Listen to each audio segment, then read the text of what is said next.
again, I should say, with Legend of Mana, with the Nightmare Pet Challenge. And as you can see, we're playing with Lullabud. Okay, so without any further ado, let's just start right up. I'm not gonna make you guys wait. And right now we have gone back to the what's it called? The XBRZ Multipass Freescale Shader, and that's why the game looks so darn good. And I messed up already. Load game.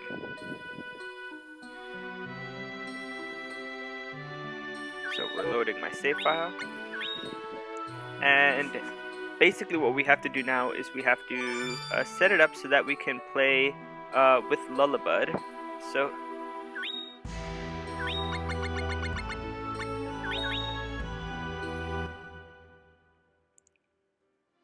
from the beginning. Is this the right shader? Let's see. There's the Freescale. That's almost the same. It wasn't the smooth shader, right? No. Yeah, it was this one, the multi-pass Freescale. Just looks so cool.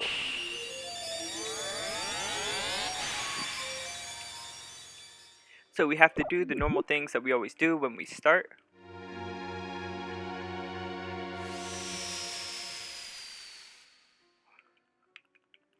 Which is the farming, getting the pet, setting up nightmare mode. We'll do everything basically.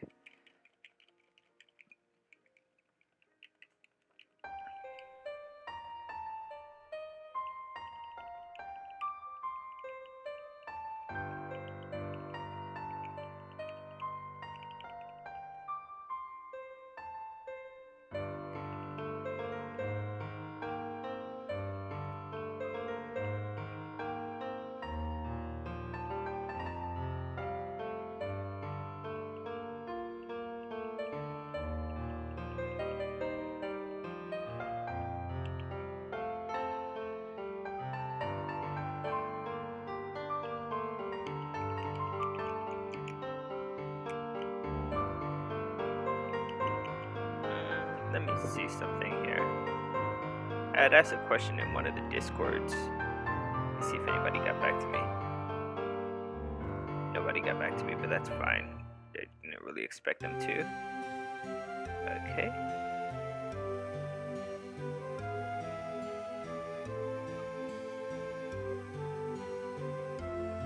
Alright, so first thing we're going to do is set up the nightmare mode.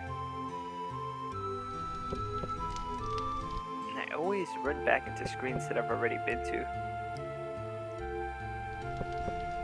So let's go here and set that up.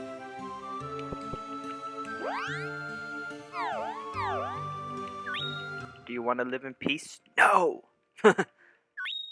Oh, why did I put yes? I'm such a spaceball.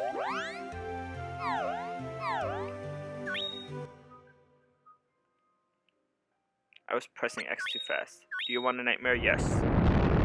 Nightmare mode.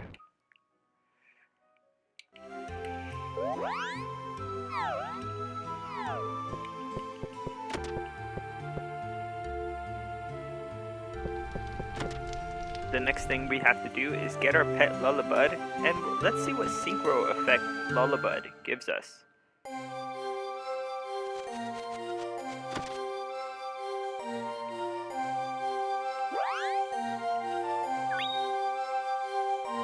So we have Fearow at level 24. We just finished beating the game with Fearow.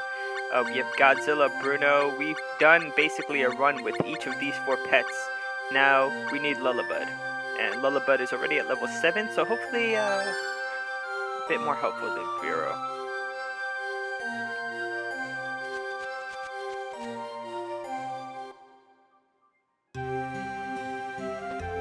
Let's go do some farming. Hopefully the plants are all ready by now. Yes, and we have a few these things, lily pods. We're gonna need I think at least 3 or 4 for when we're forging a weapon. So come on.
Alright, so now we actually get to start the run part.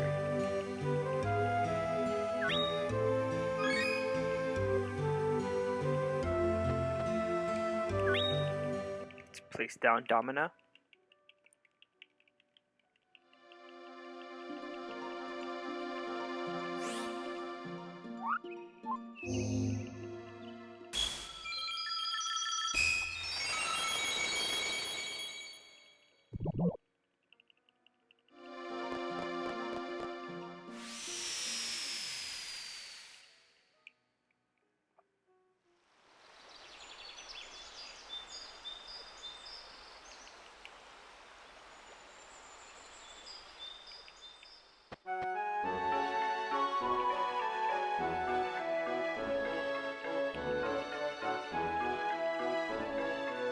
Hey, how you doing?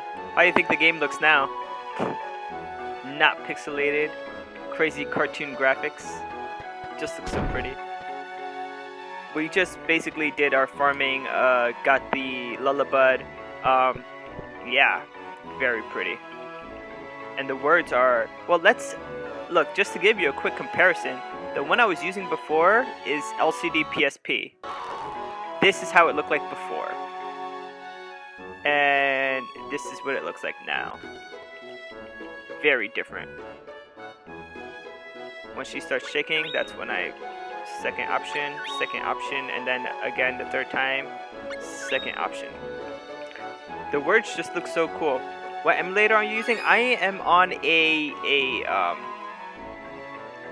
on a Mac, so the actual emulator is called OpenEmu, Emulator on Mac. But if you're using a Windows computer, you could use RetroArch because they use the same cores. And on RetroArch, the core you want to use for PS1 would be Mednafaden or Mednafin, something like that. And that's the core I'm using in OpenEmu. So I'm not afraid of the bandits. He calls me brave. Yes, and then yes again.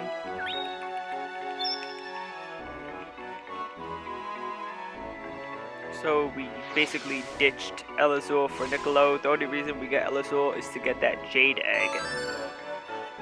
And we need more pets. So at the end of this run, we're actually going to spend a bit of time, I think up to 5 o'clock. That's as far as I'll go. So about 2 hours until 5 o'clock getting pets. And we're going to refuse him again. He always wants to come back in our party. But we're going to refuse him because there's no point. I don't want to come back into Domina to pick up Niccolo for to do the Niccolo's business unusual quest. No matter how much Elazul wants to save Pro, I could save Pro without him.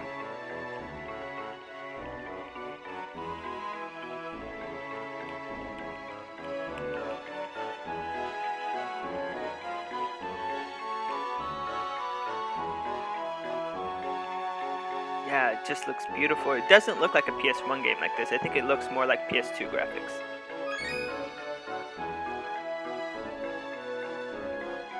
Bloody Heartless, that's the last line.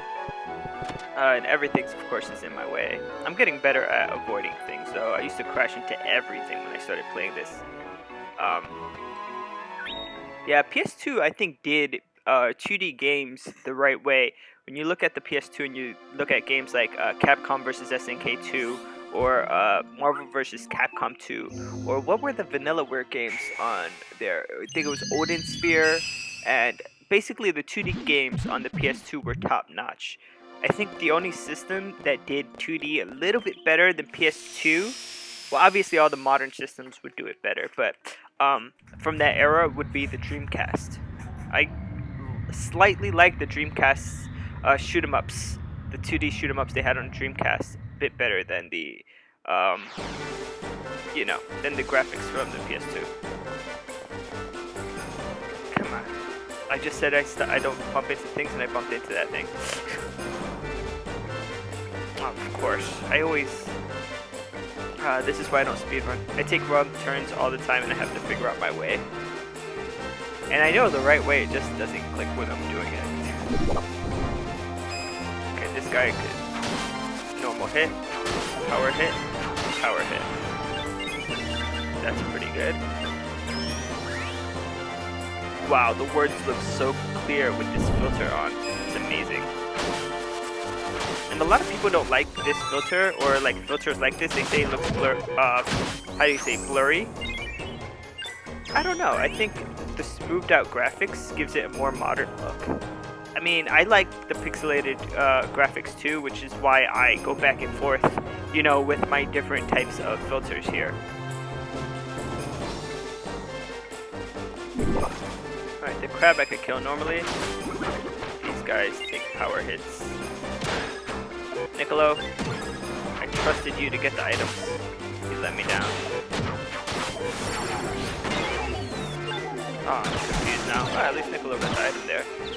Dang it. I hate being confused, because like, when you're confused, up is down, left is right. It's really a status that it's not too good. Pretty soon. Hey, Coffee. Yeah, well, I just started this run with Lullabud, and nobody's given me a name for my Lullabud. So Legolas, Coffee, I guess amongst you two, you guys could decide what to call my Lullabud pet. Oh, he's so slow. Oh my god. Oh, this is gonna be a struggle now. There are certain parts of the game where you have to wait for your pet to catch up.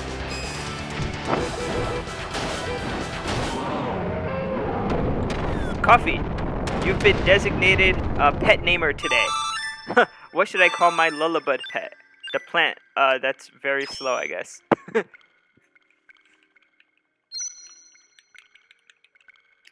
And that's Pearl hiding.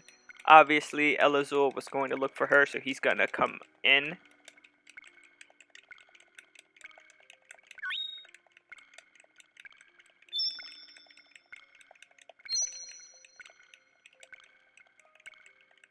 Creep, because he's a vine that creeps so slowly. Yes, I love it. Okay, we have Creep the Lullabud. And he's gonna join our other pets, Choco the Chocobo, Godzilla the Kid Dragon, Bruno the Skeleton, and Fearow the Needlebeak. Is it Needlebeak?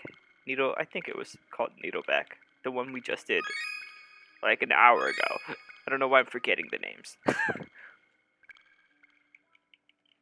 Alright, so that was it for the Lost Princess. The next one we do is Fairy's Light, so we have to set up Lumina.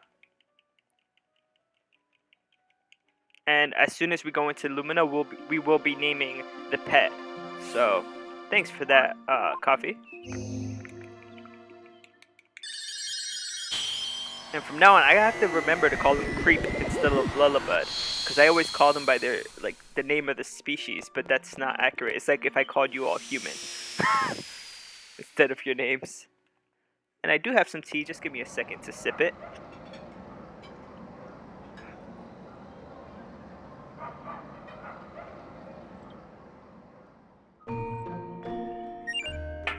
Alright, we're going down to Creep's profile.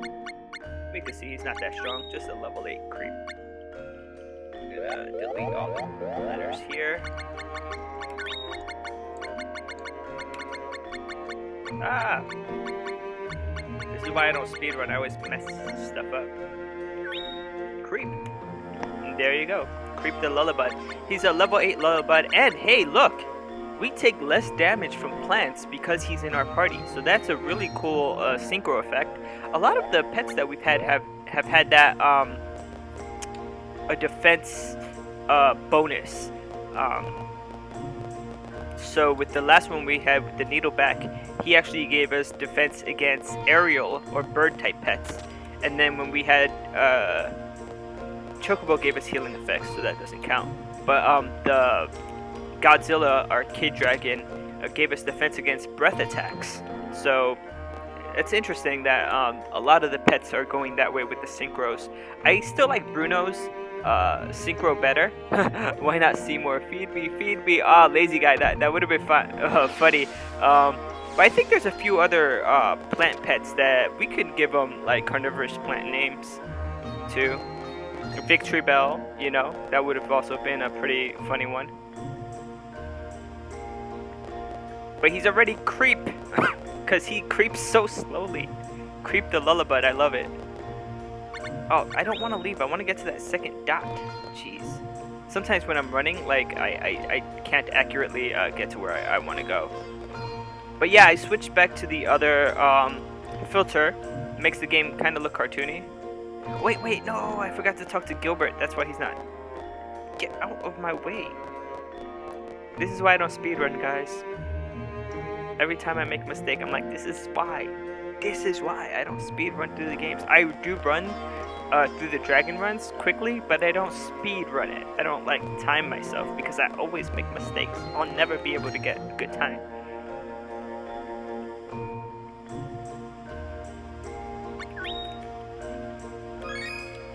Oh man, I haven't seen that movie in over 2 decades. I love that movie. I think I have that movie on DVD. One of my favorite actors, I'm gonna talk about him for a little bit, is in that movie, Rick Moranis. You guys know Rick Moranis. He was in Honey, I Shrunk the Kids and Spaceballs. He was Dark Helmet in Spaceballs. Love him. And his story, I don't know if you guys know his story about why he stopped acting. His wife died. And so basically he stopped acting to take care of his kids and be a family man. Oh, and Ghostbusters too. Yeah, that's right. Yeah, so it's kind of sad, but now he actually does like really funny sort of folk music. There's one about getting the wrong order or someone else's order of Chinese food that's really funny. So if you guys haven't looked up Rick Moranis' albums, I highly recommend, even on Spotify, give it a listen. If you'd like it even a little bit, support him because he gave up his career to take care of his kids. I think that's very noble and awesome of him. Yeah.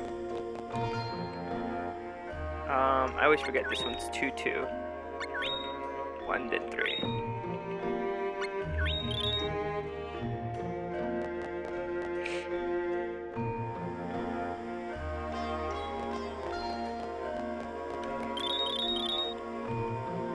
Alright, let's just sip a little bit more of this. I should have done it during the story.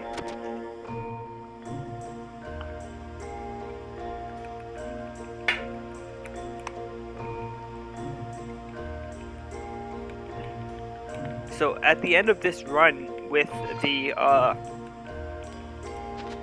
Lullabud, I actually need new pets, guys, because I have completed it with all 5 of the pets I already have.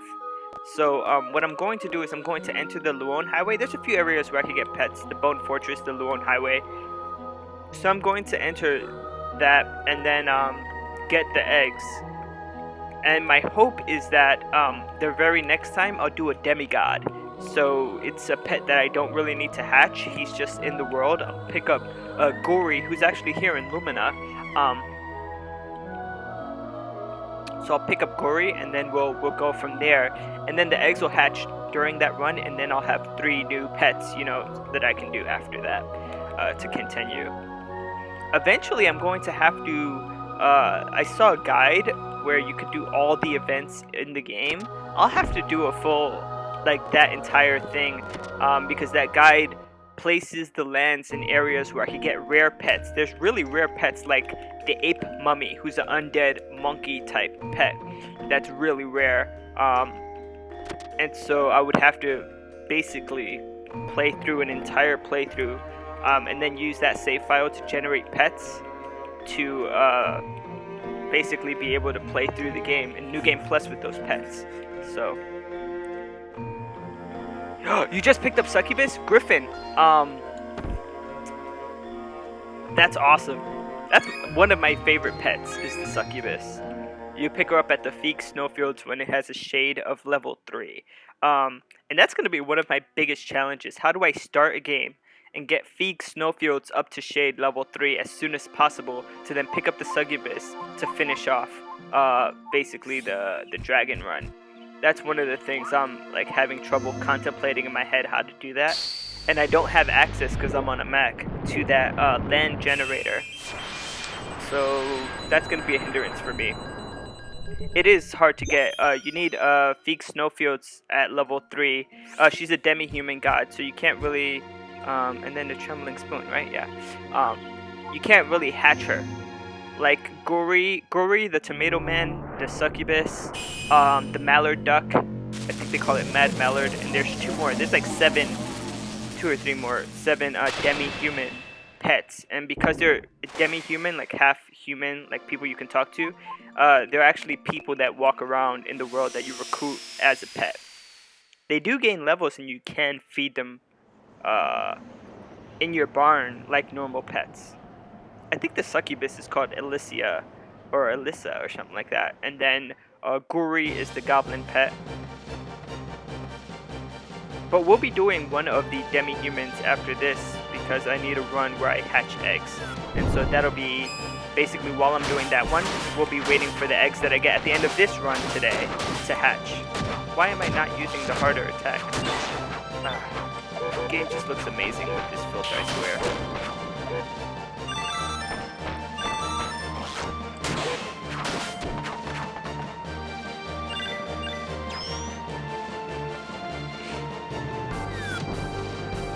Yeah.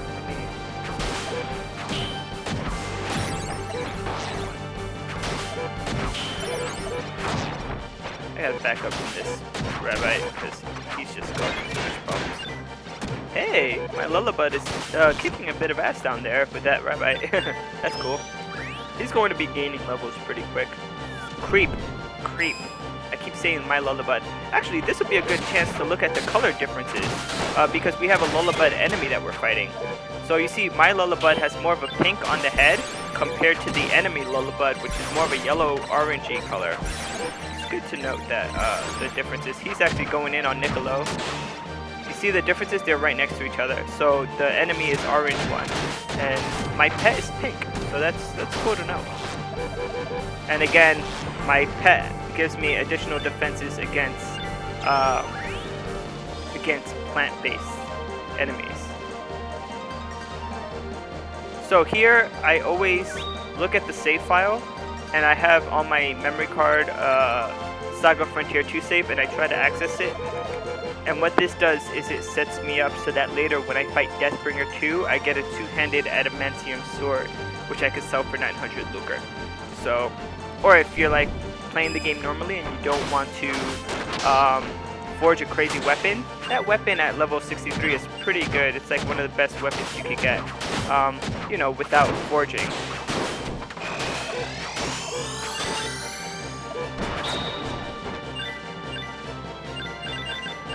As an enemy drop. People who speedrun the game, I think it's Brave Blade that they get from the sword type enemies in the Bone Fortress. Correct me if I'm wrong, but I think that's the sword that they go through with until the end of the game, basically.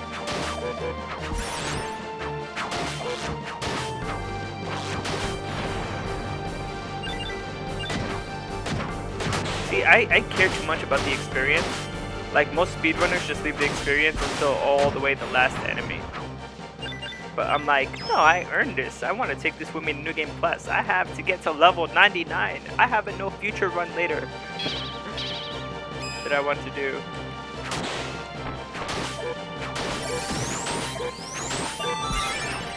I thought that was going to be like a perfect, just hitting them without me getting hit. He seems to be causing status ailments. My creep seems to be causing status ailments on the enemies I'm fighting, which is pretty cool. Alright.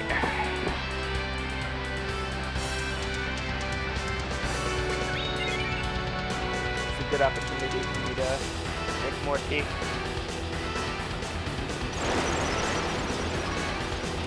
Just out of curiosity, do I sound better with the microphone far or close? I always put it close to me, but I don't hear myself. You guys hear me, so I can't be the judge of that. I can't believe you used the ST. Lullabud Creep might level up here, assuming Niccolo doesn't take a lot of my experience. No, yes he did. They both leveled up technically.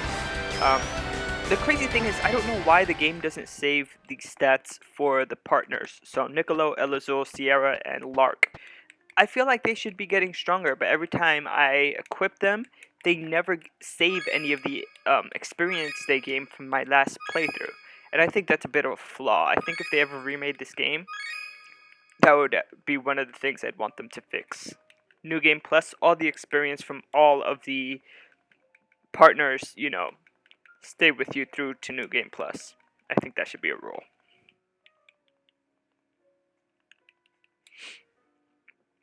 Alright, so we're about to start the Fallen Emperor fight, which is the first of the Dragon Quest fights. Basically, we place the stone eye to the left of the Lowland Highway. Place the medallion to the right of Lumina. And then we're supposed to enter... At this point, after placing the medallion to the right of Lumina, we're supposed to enter the underworld. But what I'm going to do is I'm going to take a small detour and go back home, because I do want to harvest my plants 3 times. And I think this is a good spot to see if those plants I put in are ready. They might not be, because I just started the game. But I did do 3 quests. I saved Pearl in McKiff Caverns. I did the Fairy's Light quest, and I did Niccolo's Business Unusual. So maybe all that traveling and land placing has... I'm trying to choose 3 points in this run where it's I'm most able to get fruits, basically. That's the idea here. And I'm trying to figure it out. This is only the 5th out of 65. I'll figure it out by the end, watch.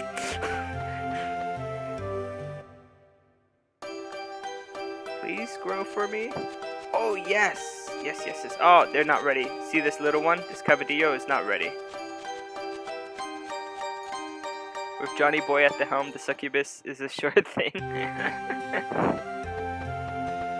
Yeah, so maybe after I do Fallen Emperor would be a good time to check back in, because we just have a little bit left on some of those plants. And I didn't quite see what day it was when I entered. Not that it matters. So the day of the week changes while you're walking along on the world map, and also if you rest in a place like Geo, it actually tells you what day it is when you wake up. You always start the game on Salamander Day, by the way. That's something, if you didn't know, now you know. So for Lark, we want to choose the first option, then the second option.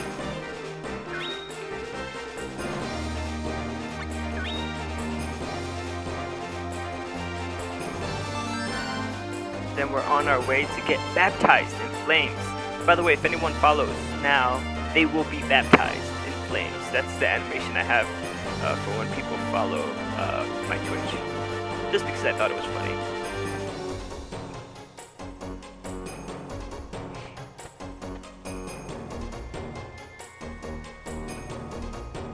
I always mess this up somewhere.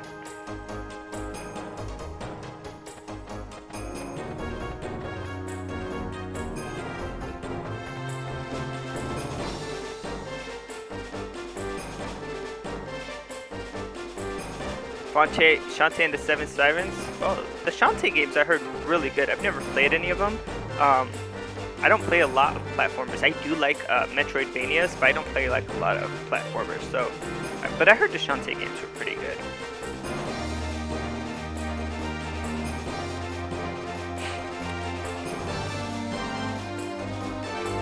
Asking if I could be baptized in fire. We always have to ask the wisdom. Permission granted. So Alban, the wisdom here in the underworld, has granted me access to be baptized in fire. So I'm going to the baptismal chamber, and we'll continue from there. I'm waiting for a good time to drink my tea. Sorry if you couldn't hear me. I'm waiting for a good time to drink my tea. Here you go, Daddy-O. They're fun. The older ones are Metroidvania-like, and the last one, platformer, would be a Metroidvania. Cool. So this is where I really usually get confused, because it's the second doorway to the right. So 1, 2, and I usually run all the way to the right, because later on, when I re-enter, it is the far right exit. But for this one, it isn't. Hey, that's a succubus enemy. For those of you who don't know what we're talking about, this enemy right here, that's the succubus, which I think is one of the coolest pets. I think she has a desynchro effect where the damage that you make, if you're close to her while you're hitting an enemy, the damage you inflict, you get to absorb it. So that will be very helpful for fights like Mana Goddess and stuff like that. We're almost at Hiradama, which is the boss for this quest. And then we'll go back home and see about those, see if those plants are ready to harvest.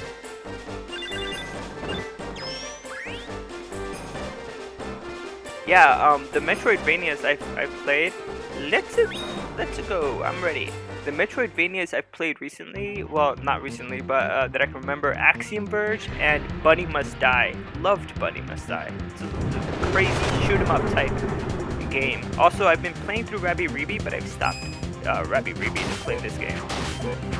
Come on, Oh, I never changed my STs. You see, I'm making too many rolls. I'm forgetting what I'm supposed to do. I'm gonna change my STs as soon as I finish this fight, basically. What is this?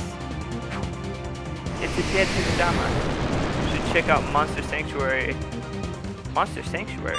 Oh, did Creep just take all of my experience? Look at that. He has 622, I only have 112. How is that fair? Oh yeah, Griffin sometimes streams that game, and I've seen him, and basically each of the pets, like some of the pets grant you different ways to move around the map, and it's pretty cool. The more pets you have, the more ways that you can, traverse the map. It's really awesome, the game he's talking about, Monster Sanctuary.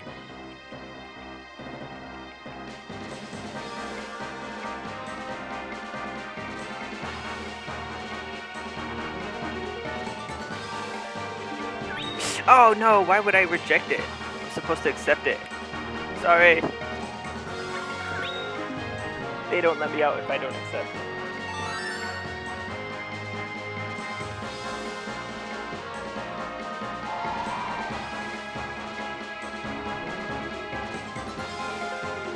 Drinking on my tea. Alright, now let's see if those plants are ready. It's weird because the mana levels affect how fast the plants grow, and technically, the mana levels are really weak when you start off the game. So I could understand why they haven't grown yet. But let's go back home and see if they're ready.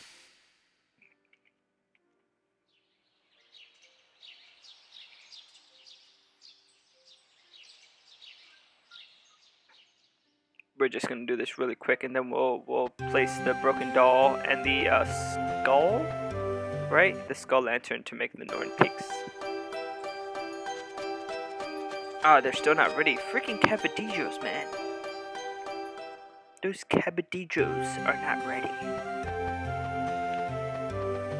I'm pretty sure coming in and checking and going out is also messing up the time. But now I know. Maybe after Guardian of the Winds would be the best spot. So we'll do Guardian of the Winds then.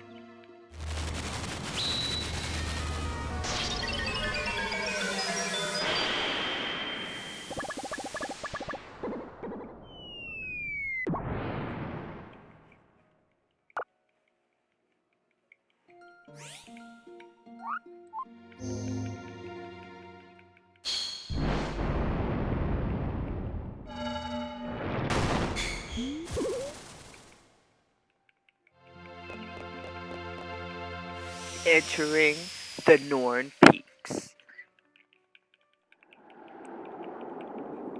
I think I finally remember how to get through here.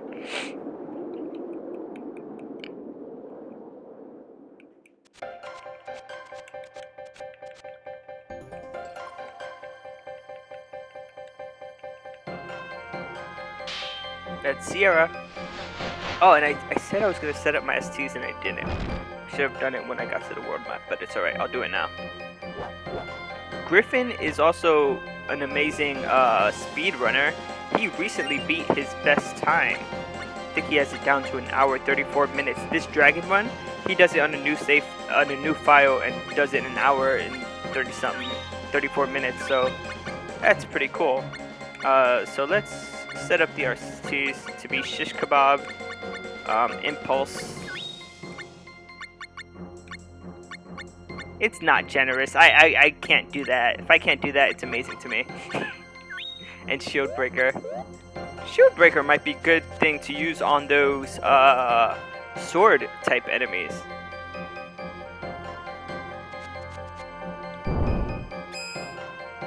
And I don't know, Lemur, it seems like he doesn't even try and he's like beating world records left and right. He is like, I am like stupefied by how quick he's just like breaking all the records, you know what I mean? He had broken the record for Fairy recently, right after he broke, like in the same week that he broke the record for Dragon. So I'm like, what? How he do that? How? Well, I mean, I see how. He just has amazing that wiggle run that he does. It's like amazing. When he streams, it's always a close up of the controller. So basically, for those who don't know what I'm saying, when you wiggle while you run, wiggle the stick, like this, you see, it runs faster than just running straight, basically. And he has the wiggle run down to a science. So that's pretty cool. Here, usually people like run around so that the pet can catch up. It's not really that important though.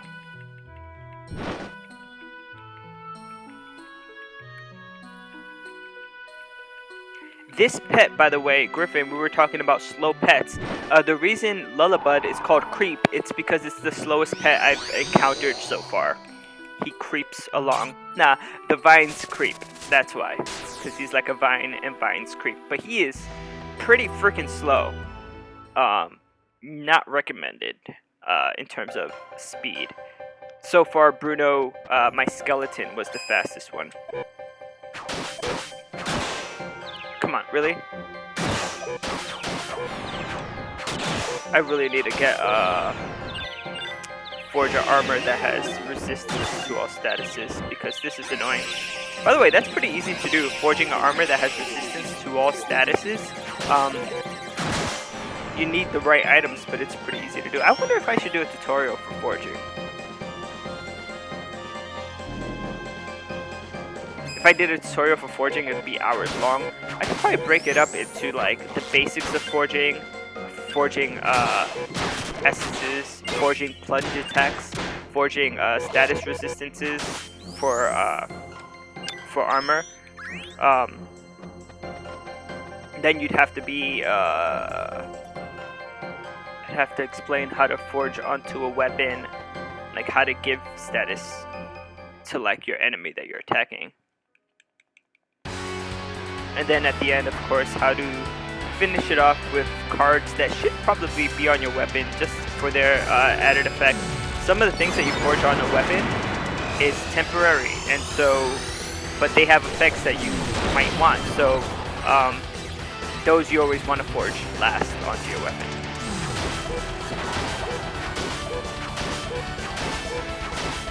This is pretty good. This little run of hits I have here. Oh yeah. Oh yeah, too bad he doesn't give XP.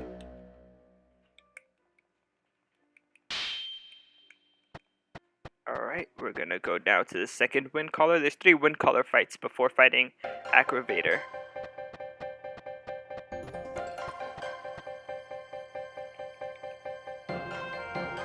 And remember, at the end of this run I have to pick up a few more eggs, because I need some new pets.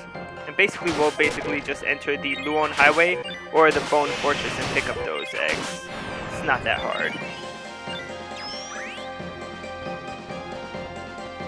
I keep getting weapons, I notice. A lot more weapon drops. That was a true spear weapon.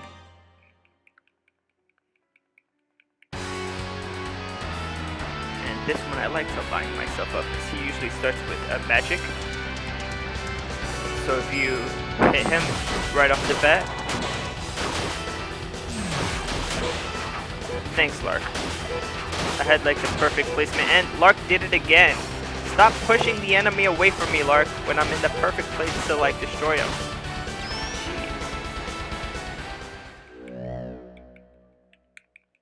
Don't you just hate when that happens? You're hitting an enemy and then your partner's just like smacking him away from you. It's not that annoying with these enemies that use only magic, but with an enemy like Hirodama that's using STs, yeah, sure. Just give the enemy the opportunity to attack me with this crazy attack. It's gonna take away half my HP. That's fine. No worries. I'll survive. Speaking of surviving, I hope... What did I miss? Come on. There you go. I hope I survive Crimson Dragon. Oh, I have to test out the STs I just placed too. Alright, let's see. In this battle, we'll test out the first one. We'll see what it is. Oh, yep. This next battle, we'll test it out and see. It'll have to be here if we want to have a ST during the Aggravator fight. So which one are we going to test? Let's test Impulse. Let's see what that does. Okay, large amount of loading time. Oh, okay. It's basically an area attack. It attacks in like an entire area. Not like crazy amount, but that could be useful for regular enemies.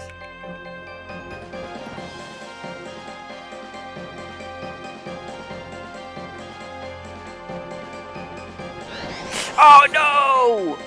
That's basically a run killer.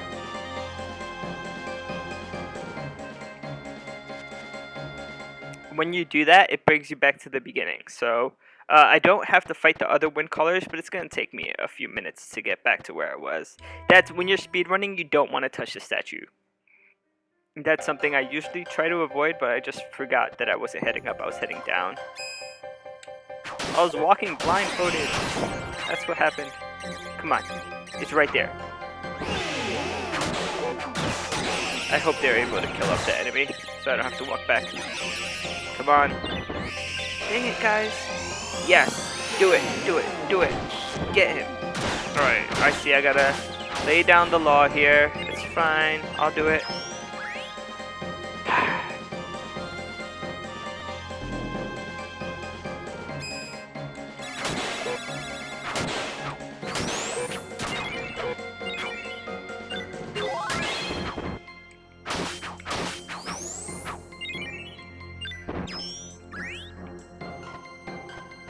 I think you can actually get eggs here too, where the wind color fights were.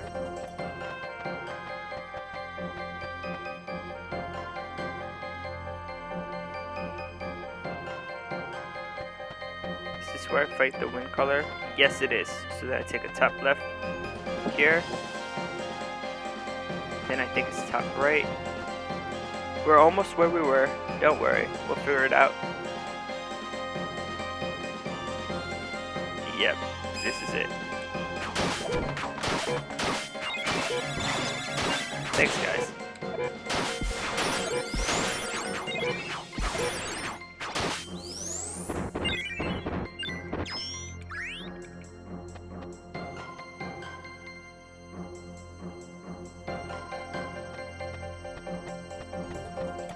That was the statue I touched by mistake. The third wind color is after these two narcissist enemies.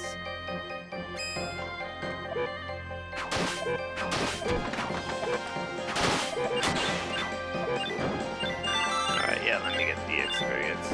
It's not wasted, guys. Don't be wasteful.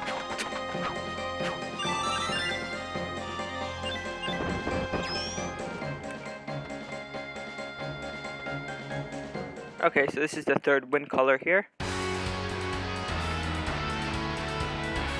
And again, I want to line myself up with him, like directly looking at him, with our like shadows sort of right in front of us, so that when they start, I can just...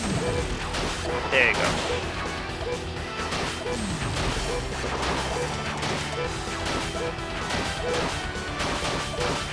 Oh yeah, He wasn't even able to get off any of his magic attacks because we were so relentless with our onslaught, which is awesome. All right, so that barrier that sent me back to the beginning is now open. Yay!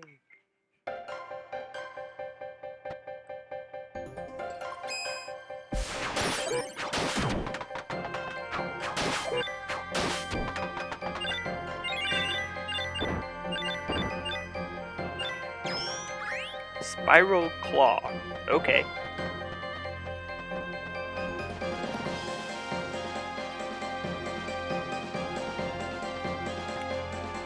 Now we make our way to Aggravator. Wahahahaha. And on Aggravator, we'll be testing out some of these other STs we have. We know what Impulse does, but I don't know what the other ones do.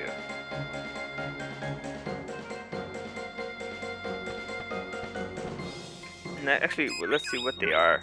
So I have Shield Breaker and Shish Kebab. Oh, I know Shish Kebab. I know Shish Kebab well. We have to test out Shield Breaker.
I'm looking around like the massacre.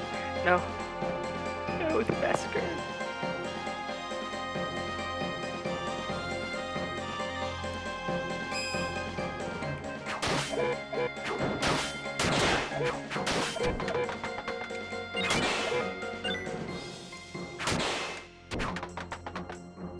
I wonder what the enemy drop for Narcissus is. Skull Dust?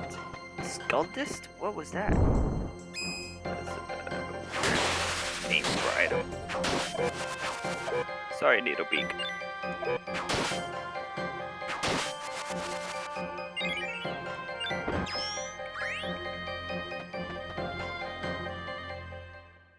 Alright. Now for the Aggravator fight, where we get to test out what Shield Breaker does. Hopefully, it breaks his shield. Like if he's blocking, I'll still be able to hit him or something like that. We'll see. I should have it charged up now. I didn't really notice at the end of the last fight, but we'll see.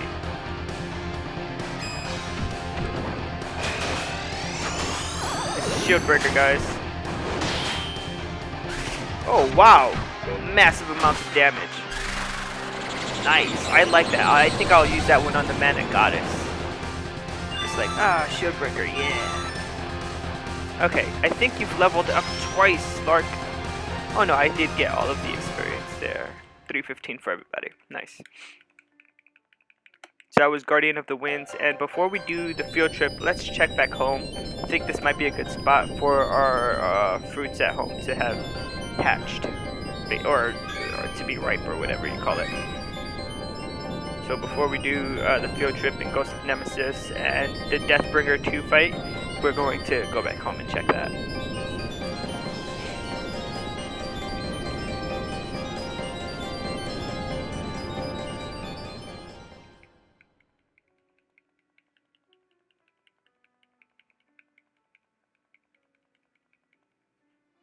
And we have the little tree. Oh, cool. Home is right here. It's not too far. Alright, let's see if the fruits are ready.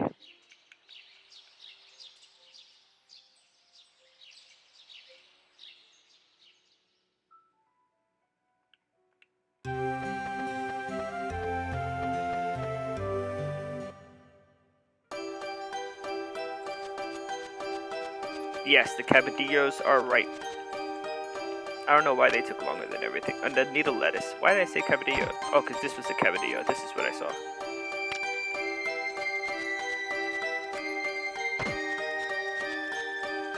What is this? This is a heart mint. It's a spade basil.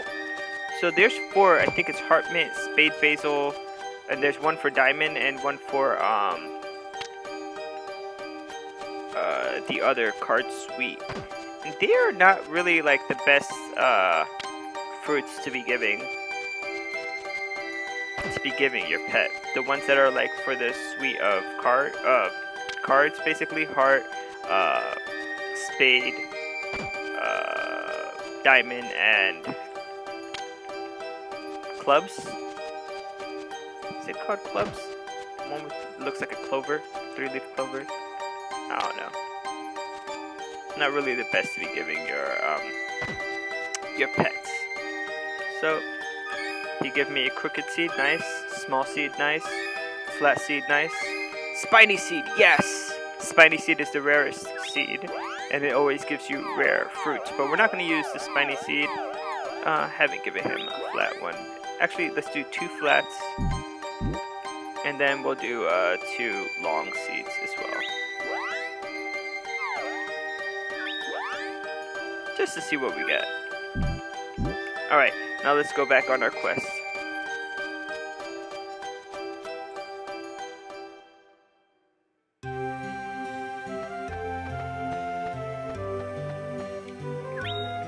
Alright, for the field trip, we just need to place the dragon bone.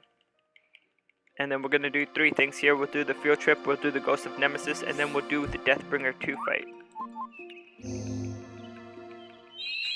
And since we looked at the Saga Frontier 2 save file in the Luon Highway, we should be getting that 2-handed sword, which I keep on selling. I want one in my inventory, but for some reason I keep selling it whenever I get it.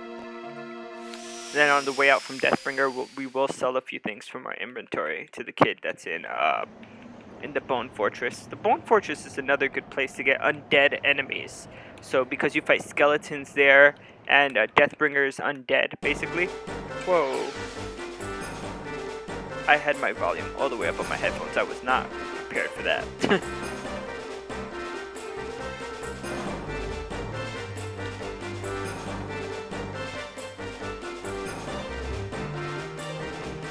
Okay, so this one, then the pale pink female, right? Or the dark pink female? Pale pink female. Which one's pale? I think it's this one. Alright, and the dark pink male, which I think is this guy down here. Oh no, he's just tired. Where's the dark pink male? I can't tell. Where are they? Is it this one? No, that's a gypsy tooth. I couldn't tell the colors. I really am colorblind, so this is like the worst. Alright, this is definitely fairy scales. Then we talk to the pale pink female, which is this one. And then we talk to the dark pink male, which is this guy. Star Sparkles, there you go. And that ends the field trip quest, and then we start the Ghost of Nemesis.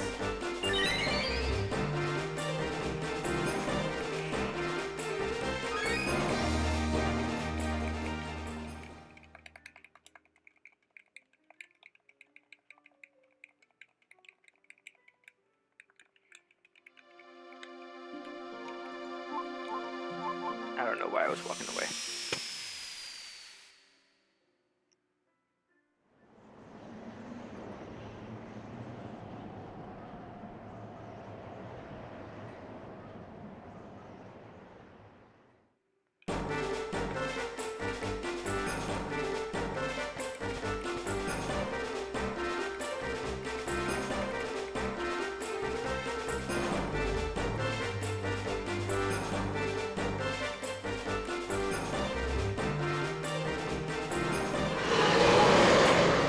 Everybody's scared now. Alright, let's go. Let's fight the, this armor.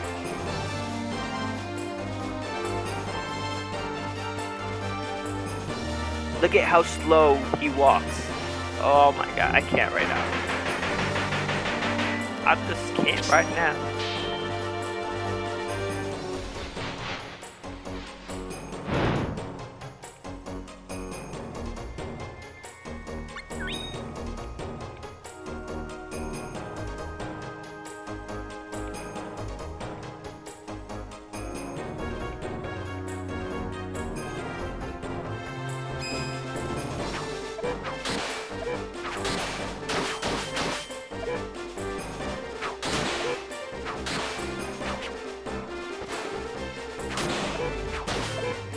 say something. The Needlebeak was a lot more aggressive than this than Creep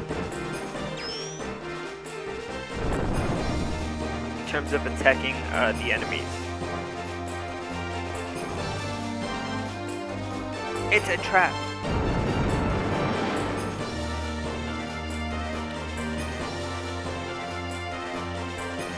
Now I gotta get my pet and Lark back.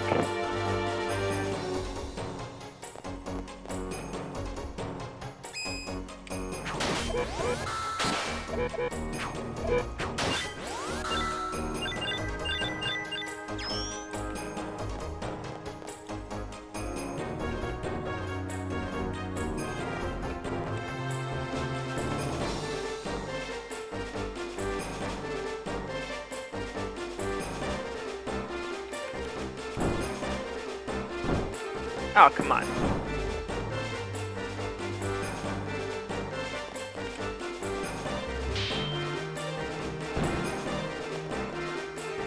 This is where I get Creep back.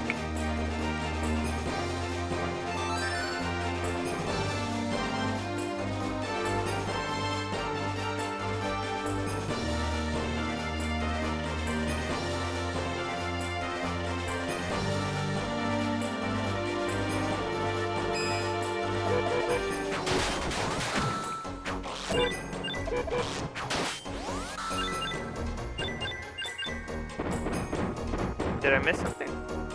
There you go. Not that the money I get from defeating enemies is...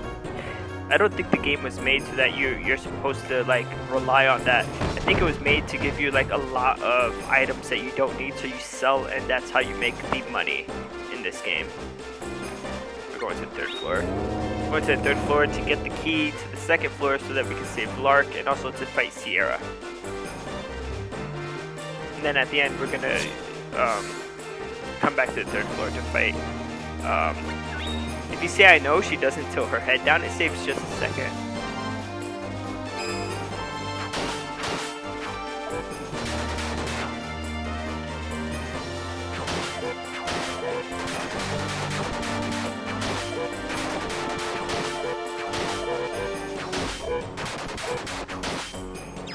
Nice.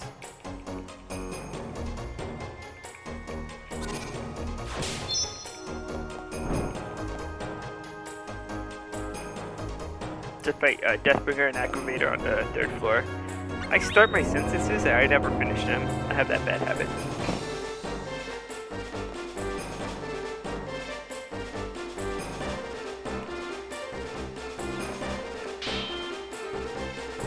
That's where Lark is. Let's go get him.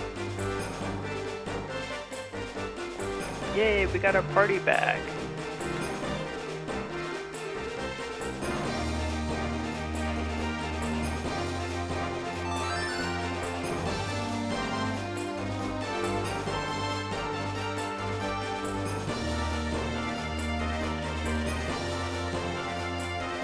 We're heading up to the third floor now.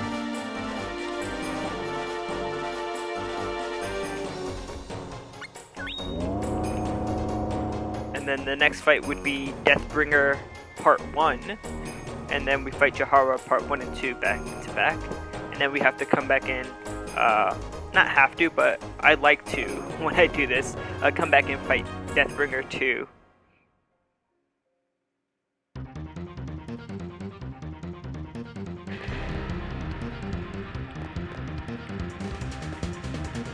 That Lullabud. Look at how slow he creeps. If Griffin is still here, look at his walk. It's the most painful walk, I think. Jeez. So slow.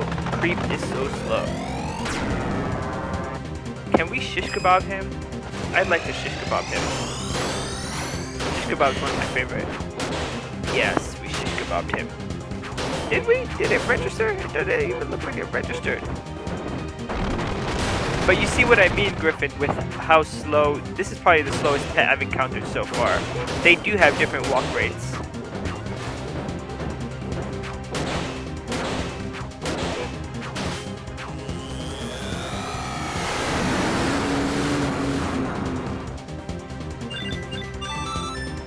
And with how slow he walks, It's amazing that Creep is able to steal some of my experience sometimes. He's just like in the right place at the right time. But we'll get rid of him at the end of this. At the end of this, we will get rid of him.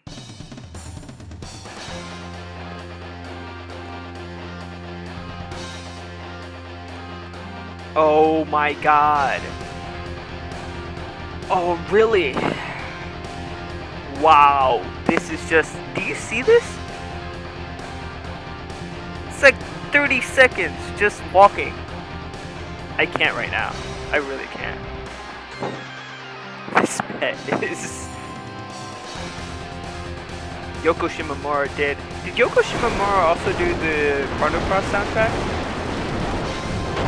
I wonder. Or was it, it wasn't Yoshitaka Amano.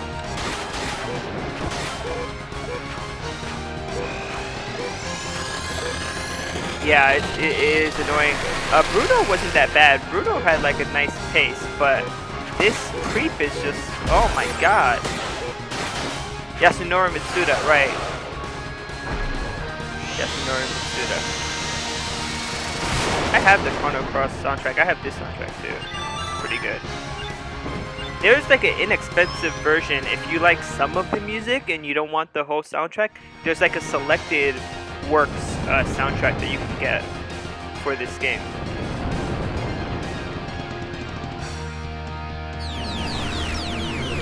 I wonder if I have an ST saved up. Just finish this quickly.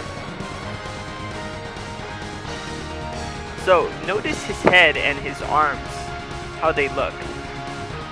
That's just so cool, the way they made this dragon. Oh, I do have an ST saved up. Let's see if I can use Shield Breaker on him.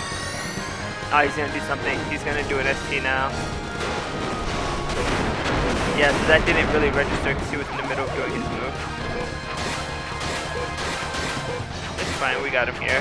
It's pretty easy. I just wanted to kill him slightly faster, but it's alright. Yes, everybody's away. Haha, I get all the XPs. All the XPs are belong to me. Alright.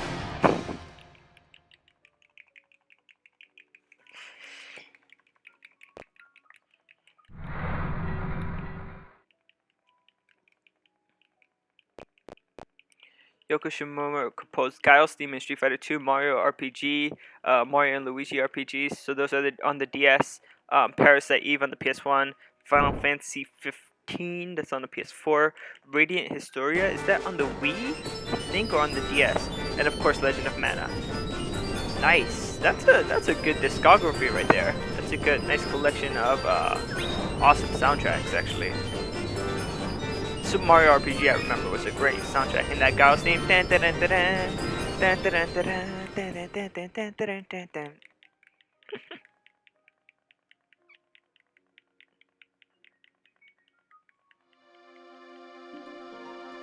Alright, what am I doing? I'm going right back into the Bone Fortress for two purposes. The first is to fight off Deathbringer 2, which is not necessary, but I'm doing it just for fun. And then to sell off all of my extra weaponry that I don't need, just because I'd like to see those numbers go up. I'm like obsessed with like getting to level 99 now and like getting a lot of money so I can make an awesome weapon later. Because you do need a lot of money. Those crystals are expensive, man. Alright, this is pretty easy to do to get to Deathbringer. There's no fights, so it's just like the boss fight. If I can push the button.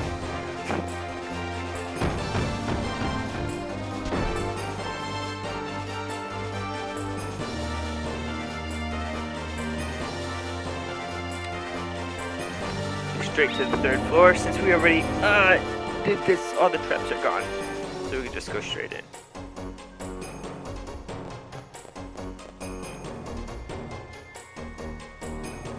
Should I get that chest? There's a chest in the back room there with an angel feather, but I think I have a lot of angel feathers already. I think I have a lot of these secondary. You see these two skull things? They are the bandits from the beginning. I've already done this a few times. See, hand over the cash. So we're gonna give them squat, and they say they have a new master now. Before it was the mantis ant. Wow, creep was still getting to us. And their new master is actually Deathbringer, that's resurrected with parts of Jahara. Check out his shoulder. It's the bones of Jahara, that dragon we just beat. There you go. So that's pretty dang awesome.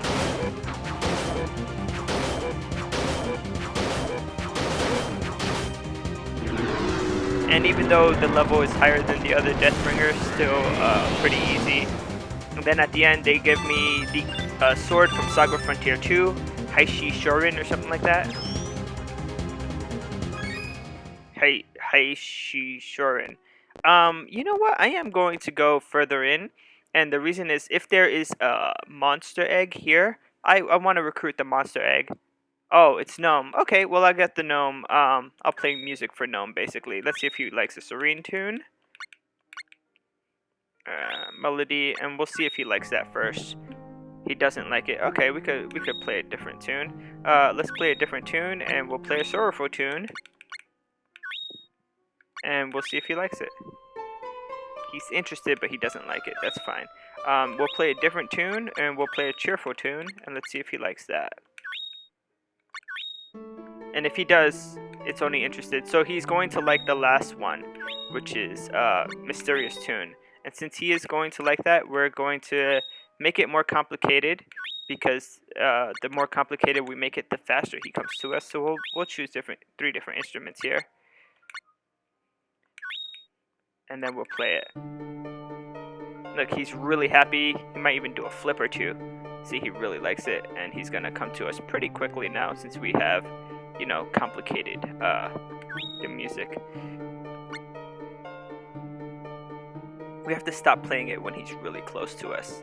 He's trying to get closer to us. He basically has to be like touching us for us to be able to get these coins. Come on. Coins. Silver, give me gold. Come on. Silver, give me gold. Come on. Gold, yes! The gold coins increase your weapons attack a lot more. But the purpose of coming here, I wanted to get some undead eggs. Because I've only been able to do one undead enemy, and that was the skeleton. So let's see if we get an egg this time. We know by the music. Gnome. Okay. Well, let's see. I'm not going to waste the opportunity. Let's see if he likes a mysterious tone like last time. He does. So let's go in and make it more complicated. Say a different tune, but then do mysterious. Yes.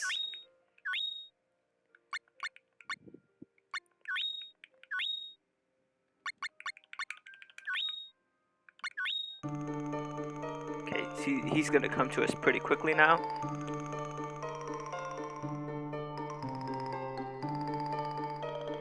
I need to get a drum, because like the way they sound together when you mix different instruments is really interesting. Just waiting for him to get close enough so when I stop the music, he'll give me what I want. Come on, dude. You can figure it out. It looks like the sprites from the instruments are keeping him at bay a bit, which is unfortunate. There's just a little bit of randomness. Yes. Come on.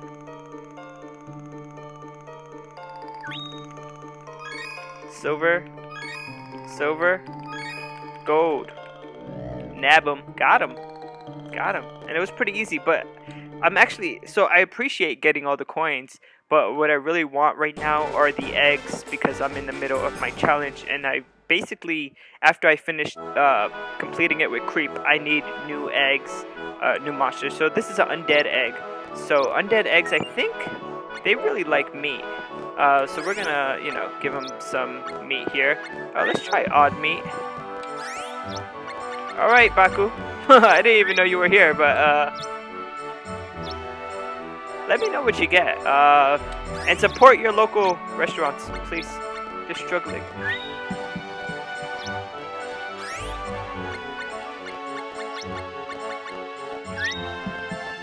Alright, let's try it out. Let's see. Yeah, Baku likes to lurk. He's pretty awesome though. Come on.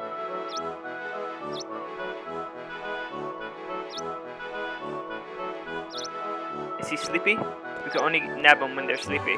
Nope. Not sleepy yet. Is he sleepy now? Yes. So we're gonna sell one of our monsters. And because he's undead, we either gotta get rid of Fearow or Bruno. I'm gonna get rid of Bruno. And I sold him for 1,000 lucre. Not too bad. Maybe we could get one more undead egg. Yeah, bye Bruno. He was awesome. He was like the best synchro effect. Gives you basically another chance at life when you die. Let's try to get one more egg now. Griffin, on your casual run, do you have any pets that you're raising? Let's see if he'd like a serene tone this time. Serene tune. Let's just play it. Interested? Nope. Alright. Let's do a different tone. Sorrow. So basically so I don't waste time setting up all three. It likes that. Nice. Okay, so what we're gonna do now is make it more complicated. Choose Sorrow, and then we make it more complicated.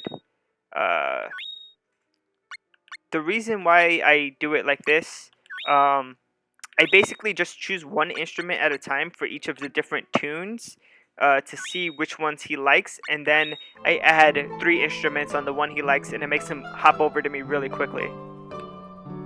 Nope, you kept the Rabbite. The Rabbite could make a good because he has Regin, I believe.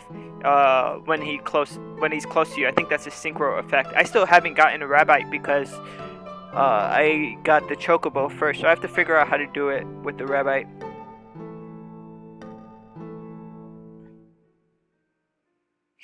He's like me. We need more Yakuza stream from him. Yeah, that's what Baku's been streaming recently. Okay, Lazy, we'll see you soon. Let's get ready to stop playing the music when he's touching me, basically. So the way you get it is when he's touching you, you stop playing music. Ah, he wasn't close enough, basically. And then he's supposed to give you the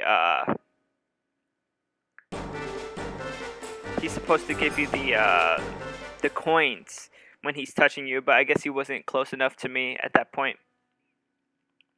Huh, I wonder why they're not giving me eggs, just a lot of gnomes. I don't mind getting the coins, because I'm gonna need it.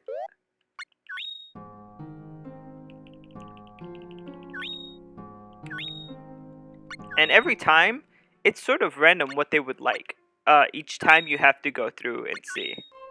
Because they don't always like the same thing. You see, last time he liked the sorrowful tune. This time, he did not like the sorrowful tune. Let's try tearful. And I basically just, again, do one at a time until I find what he likes. It looks like he likes that. Okay, so then we make it more complicated. So we choose cheerful tune.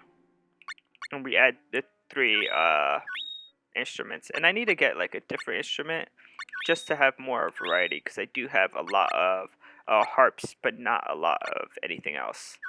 I have that one marimba.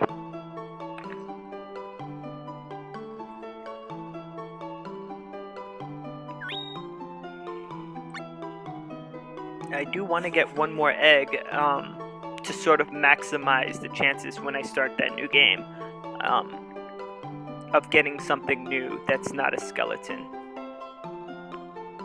There's a Zombine and a he left coins. Silver, silver, silver. That's fine. Alright, we'll try one more time to get a different egg. If not, in the Luon Highway at the end, we could try to get another plant egg. We'll try one more time here, and if it doesn't work, yeah, it didn't work. Hey, how you doing? Thanks. Well, we just got one, but then they kept giving me the mana spirits, and we got a lot of coins. I'm not saying we didn't. We got, I think, 9 coins. Why am I opening chests? I don't like everything that you get from a chest could be dropped by an enemy. Sorry. I gotta learn not to waste time, basically. We're going down to the first floor. So at the end, we'll re-enter the Luon Highway to try to get another egg right before finishing it off. We'll do that right after we get Cage of Dreams, but before we get the after Cage of Dreams, but before Legend of Mana. Oh wait, gotta talk to him and sell off all my extra things that I don't need.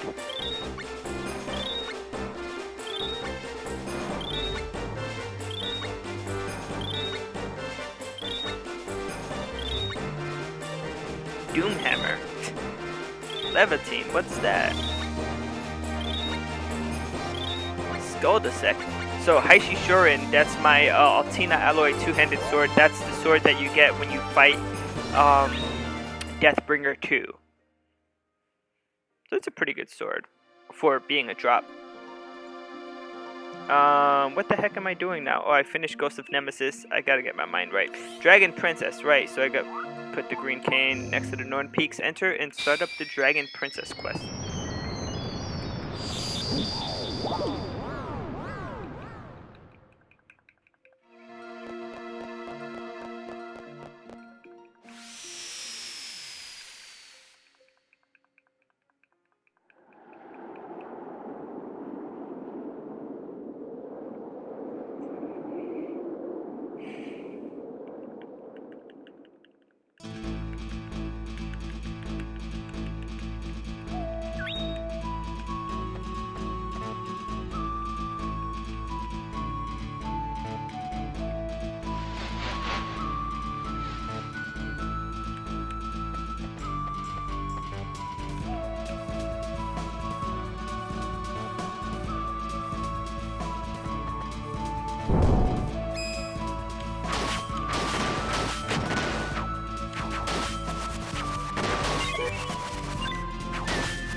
Yeah, the family's here. Everybody's here. Lazy Guy, Legolas, Federalair, Griffin. All the regulars.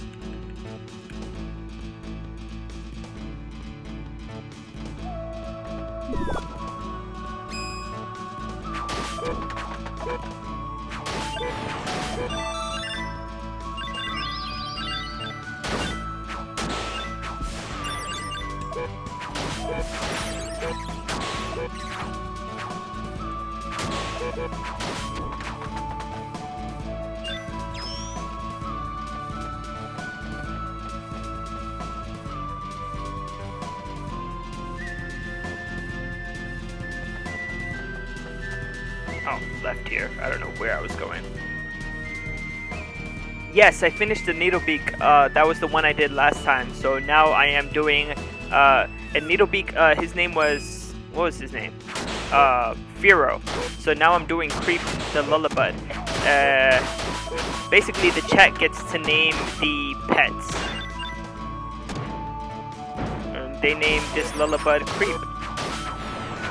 And it'll be interesting to see, like, at the end what his level is, because I think his level was 7 when we started, but he's been gaining levels pretty quickly. Come on. Are you kidding me? I'm gonna have to take a step back. He keeps hitting me like that. These rabbits are, like, impossible to kill.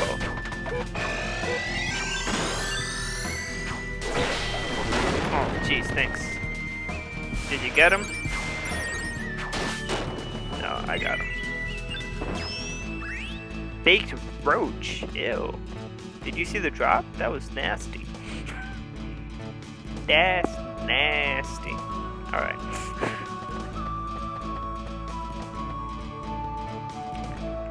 I think there's one more enemy before the story. Well, no, there's 2 or 3 more sets of enemies before... No, there's 1 set of enemies, never mind. Before Fadisa and Sierra fight. Oh, what's Creep's specialty? Creep is a plant, so he gives you defense against the plant attacks. I'll show you in just a second, because I wanted to check on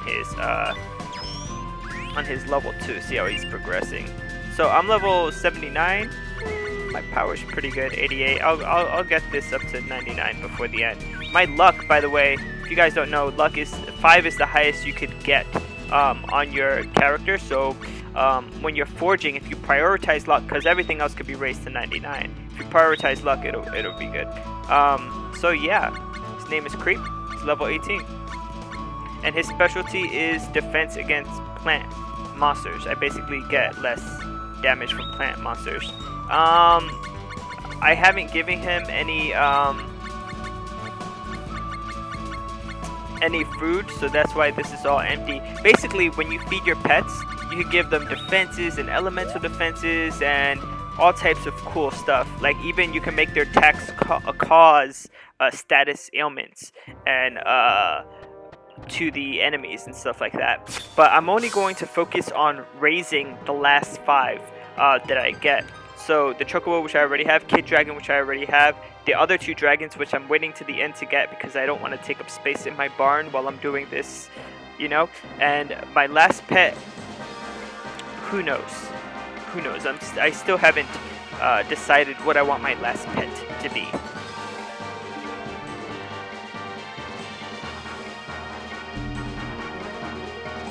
But yeah, let me see if I remember everybody else's synchro. The Chocobo healed your status ailments. Needlebeak gave you defense against aerial.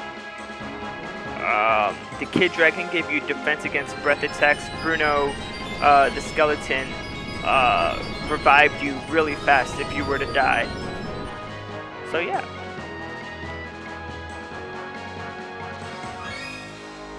Now we have to fight Sierra and Vadis. Sierra is kind of aggressive in these fights. She's normally aggressive, but she's hyper aggressive in nightmare mode. So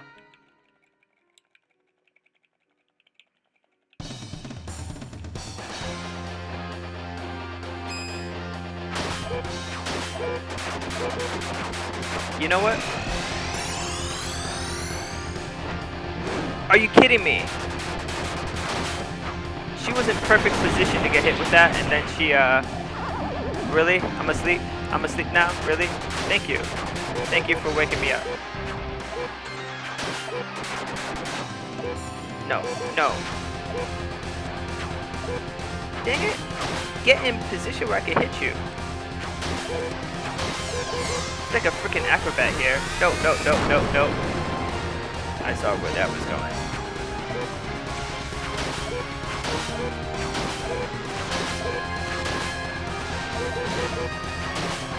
There you go.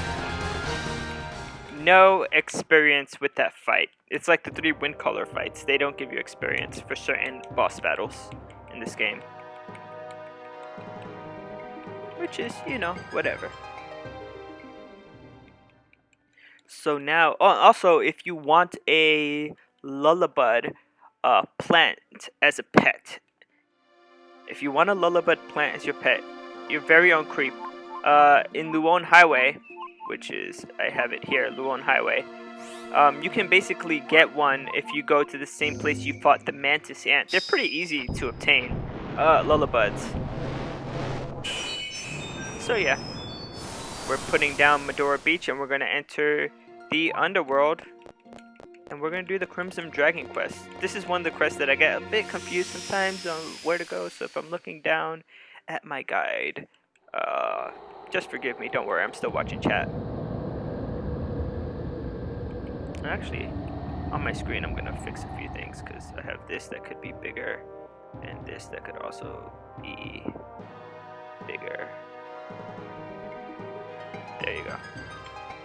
Alright. I just made the chat bigger so I could see it. We have to choose option 2 so we could join her. She can't navigate it by herself, so we will go with her. Alright, let's go in. And so this little story, when we enter Underworld, earlier, when we fought all the wind callers were basically protecting Aggravator. They're like the the dragoons of Aggravator. Sierra is the dragoon of Vadis, and Deathbringer was the dragoon of the Jahara, the bone dragon. But when we fought Aggravator, there was a point where the wind callers were blocking Lark, and Lark basically slashed them all. And this is sort of a callback to that, because their brother and sister, they both have that same move, that same animation. And so that's pretty cool. I think it's cool that they added that. And there's like a lot of callbacks to other things, sort of when you do like the final quests in this game. This is the final quest for this storyline, but there's still a few more things that we have to do. Was it first door? Yes. I always get confused here. And I shouldn't. I've done this so many times already.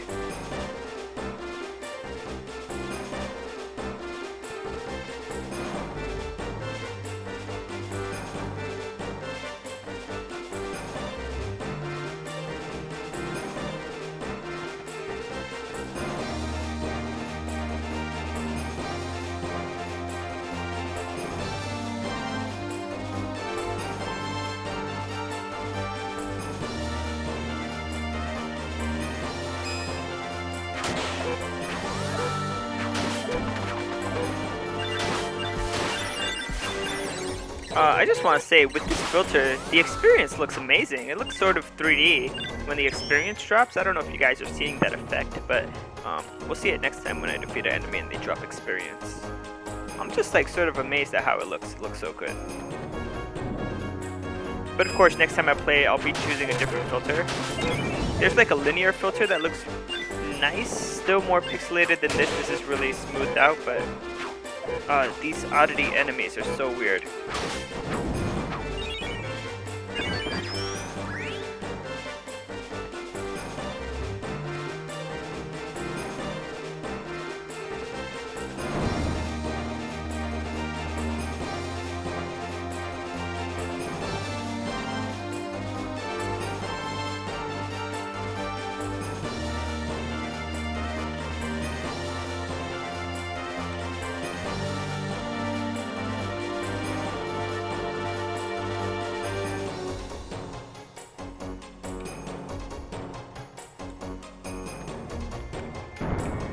We're almost at that Lark fight, guys. Just gotta talk to these shadows to bring us to the depths of the underworld. Alright. Are we ready? Let's go! Alright, you guys ready for this battle with Lark? Ugh! Poor guy. He gets backstabbed. Well, he tries to backstab Draconis. So... is it his fault? I don't know.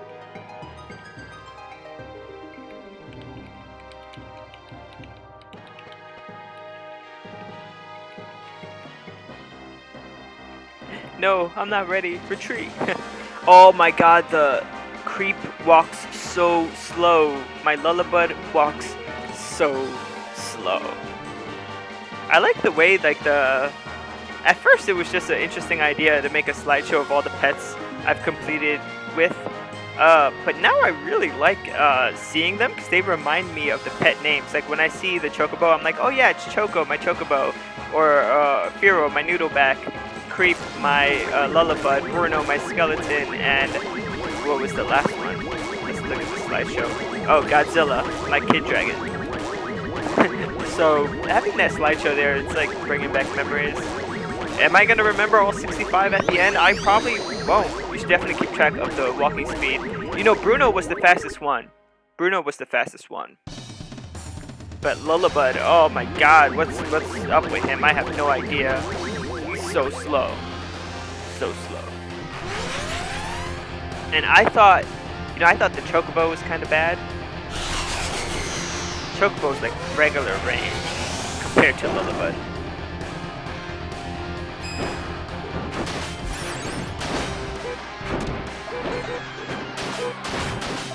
You know what? Oh, he's doing an ST. I'm getting away. I don't want to be near him. He does some crazy stuff. What is this? Oh yeah, that's a normal ST of his. Alright, let me do my ST. I'll see like some impulse. Oh, yeah. What now? What now? If I would have done shish kebab, I would have killed him. Oh, now I'm kind of worried about Crimson Dragon. Recently I've been dying a lot on the Crimson Dragon quest. Come on. Oh, I leveled up. It's been a while since I've leveled up. I think that's level 80. It's gonna get harder and harder, but hopefully, hopefully I'm level 99 by the end.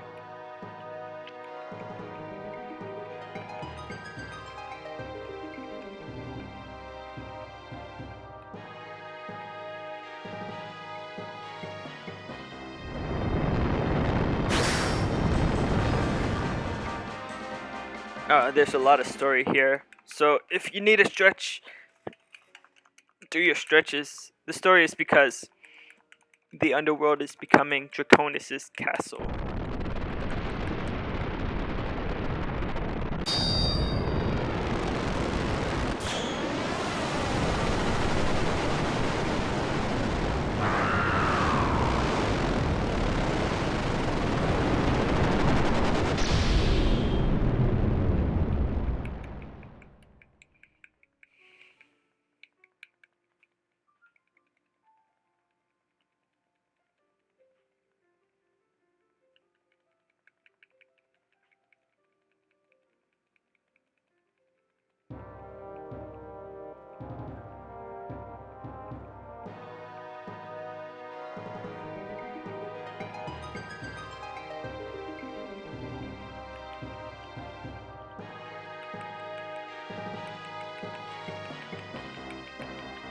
This is the entrance to Draconis' castle.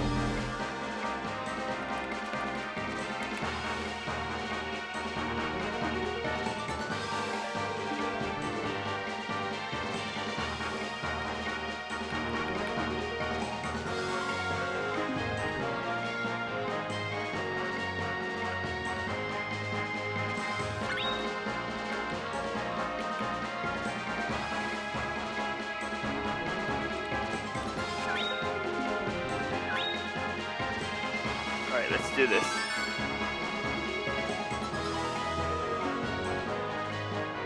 I think I remember the way from memory.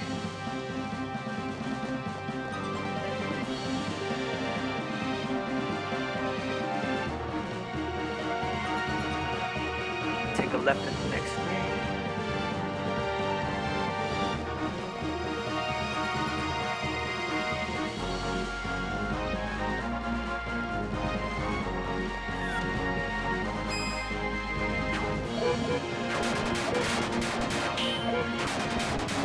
I hate when they like block my attacks. It takes so much longer. And this pillar is really in my way. Why would they put a pillar there? Just to annoy me. Alright guys, it's only 2 enemies. I got you. Don't worry. Jeez. Expect your friends to have your back. Come on, it's just 1 coin. They can't grab that coin. Ugh.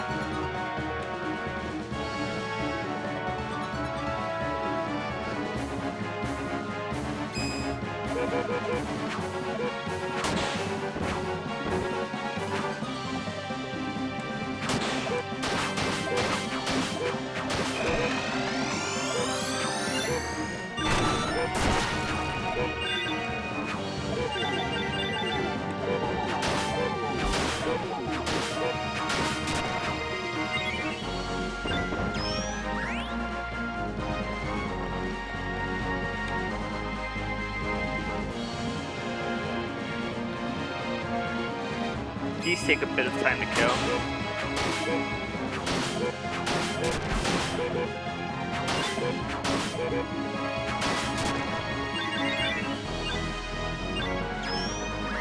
Pegasus helmet, wow.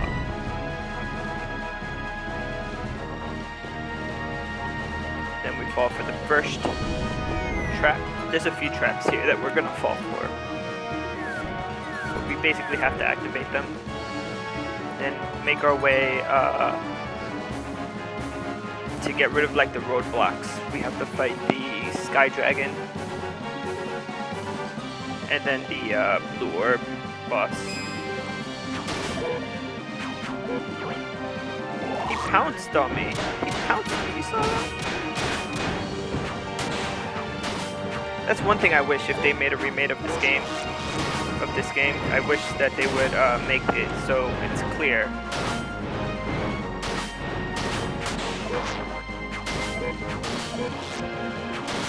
sort of the foreground elements have an opaqueness to them so you can see through them. Because it's really hard to like see what's going on when you're stuck behind a pillar like that.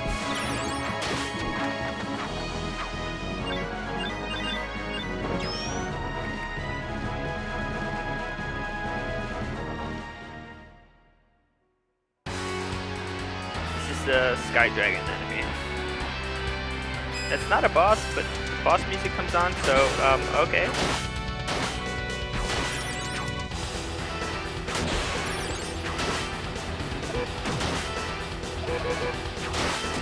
That's it.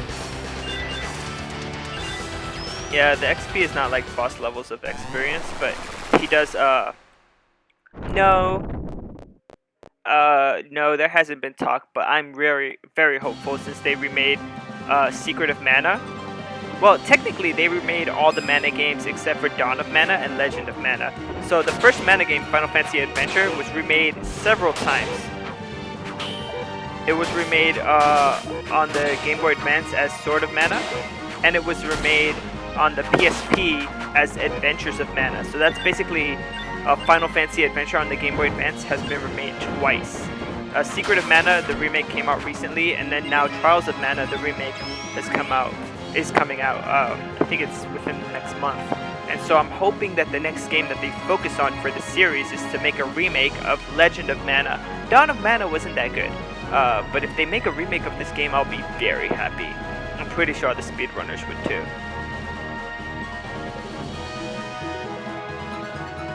Right, exactly. As for the DS games, Heroes of Mana and Children of Mana, is there a third DS game? No, it was just Heroes of Mana and Children of Mana on the DS. I don't know if those need remakes.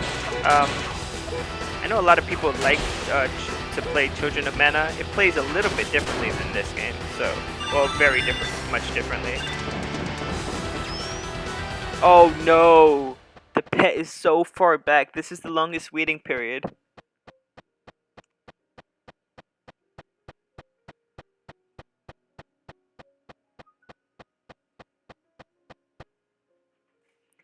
Thank you! Are you kidding me? That's like the longest waiting period in the game. They recommend that when you do that fight, you basically push the boss. And I'll show you how to push a boss. You basically have to be holding right and use your plunge attack. Sort of that uppercut attack. I'll show you again. That uppercut attack basically pushes the enemy to the right. So they recommend you push the boss to the right so that, you know, you and your partner and your pet could all be on the right side, close to the door. Sometimes it works. I tried it a little bit during that fight, but he was just all the way back there. Another Pegasus helmet and throat splitter. You see, I keep getting these armors and weapons, and I really only sell stuff when I'm after I finish my Deathbringer 2 fight, so that's gonna have to wait till after New Game Plus for me to sell that off. Where the heck am I going now? Right. I think I took a wrong turn.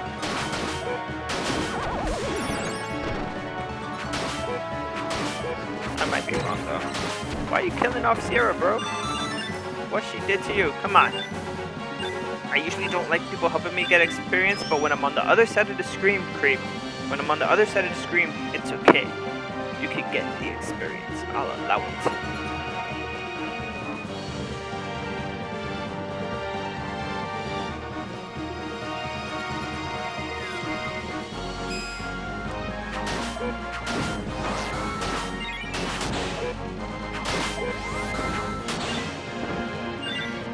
Money's not that important. Oh, I'm using Impulse way too early. There's a boss fight coming up. That was way too early. That was my bad. Now let's see if I can save another ST for the boss fight. Hey Juan, how you doing? Dreidel.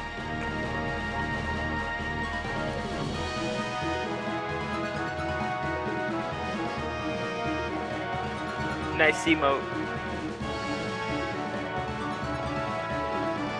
So as you can see, Creep is creeping behind because he's so slow.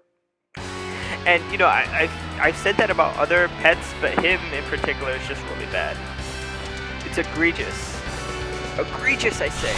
Yeah, there were no other battles for me to get my ST back. It's alright. I don't think he'll kill me. I usually use the ST to make this battle go a bit faster, but...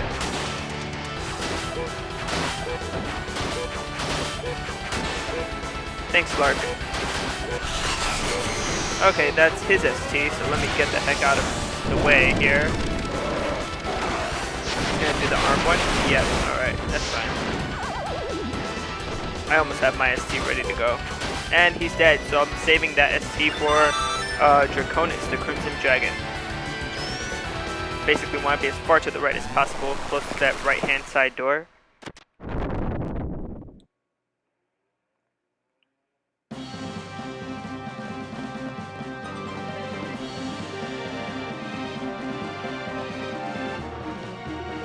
I don't understand how they can make him run while I'm running on the map. Look at it. You see how he runs fast when I'm on the map?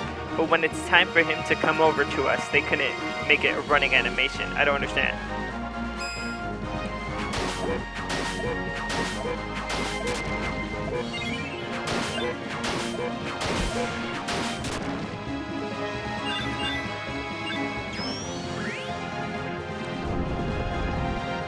Okay, I don't think there's any more battles before Crimson Dragon, so I'm just going to do a quick check, see where he's at. He's level 21. Nice. I think I was level 80. 80 or 81, I didn't quite catch it. The songs from this place reminds me of Aladdin on the Super Nintendo, the last level. Ah, maybe. You know, and Draconis sort of has that hat, like a Sultan's hat. You know what I mean? Oh, Sierra. I saw some pretty not safe for work pictures of Sierra the other day. I was on Twitter looking at... I typed in Legend of Mana and I went to the images section. And I was just scrolling down, and pretty far down, someone had done some artwork of Sierra that was... just say Rule 34. That's the only thing I can say about it.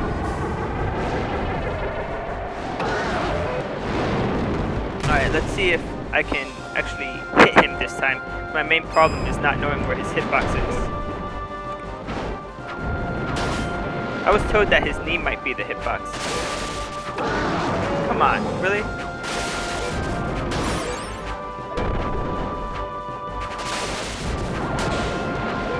Don't play with me, man.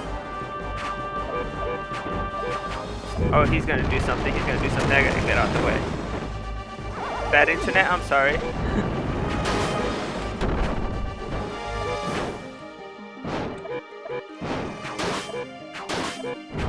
Yeah, it does seem like his knee is the hitbox for that. Yes, we got him.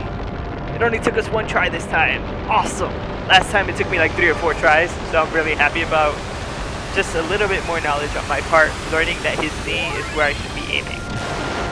That's pretty awesome. Happy about that. Thank you for joining us.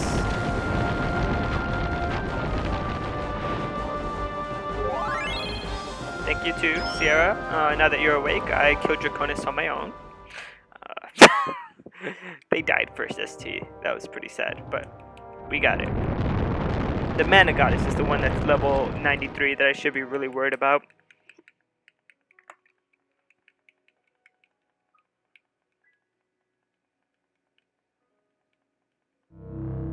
Okay, so now that I'm done with the Crimson Dragon, I basically have 3 more quests to do. Summer Lovin', which is with the crabs. The only reason we do Summer Lovin' is to get enough artifacts placed on the map to open up Cage of Dreams, which gives us the Sword of Mana to do the Legend of Mana. So, Summer Lovin', Cage of Dreams, and Legend of Mana.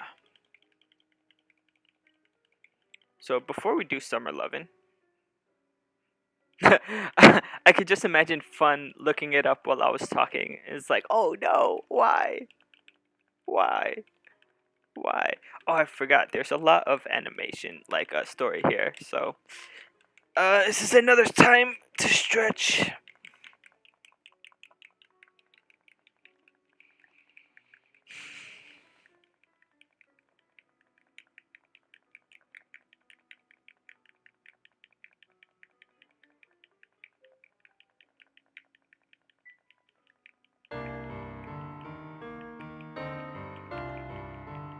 Well, now, I have to look it up, don't I? Well, yeah, since I mentioned it, I guess. It's basically, so Sierra is Lark's sister. It's the one with the horn on her head. The beast person with the horn on her head. And they're both dragoons for different dragons. He's the dragoon for Draconis, which is the crimson dragon. She is the dragoon of Vadis, which is that beautiful white dragon.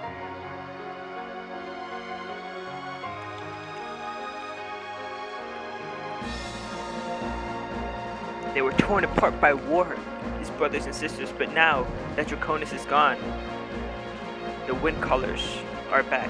We go talk to the wind colors and we see that Aggravator, the dragon of wind, is just fine. And the mana power that we stole from him has been returned now that Draconis is gone. We could also see here that Jahara, the bone dragon, over at the Bone Fortress, is just fine. And the mana that was stolen from his mana crystal has been returned.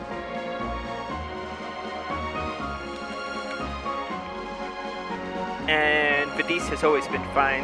Vadis never died. But basically, the mana that she gave to Lark, because Lark didn't have to fight for it. I fought after to prove my worthiness, but Lark didn't fight her for it. So the mana that she gave to Lark has been returned to her crystal, too.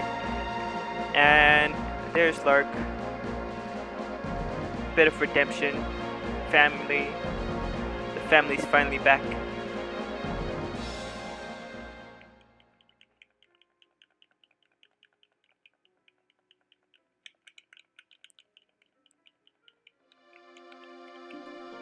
Alright, so basically what we're going to do now is place the Tome of Magic, which is Geo.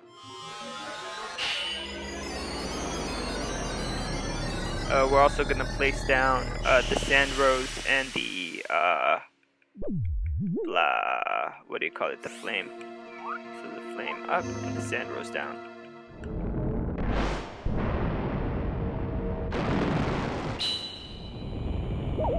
Geo music gives me a lot of Mario RPG.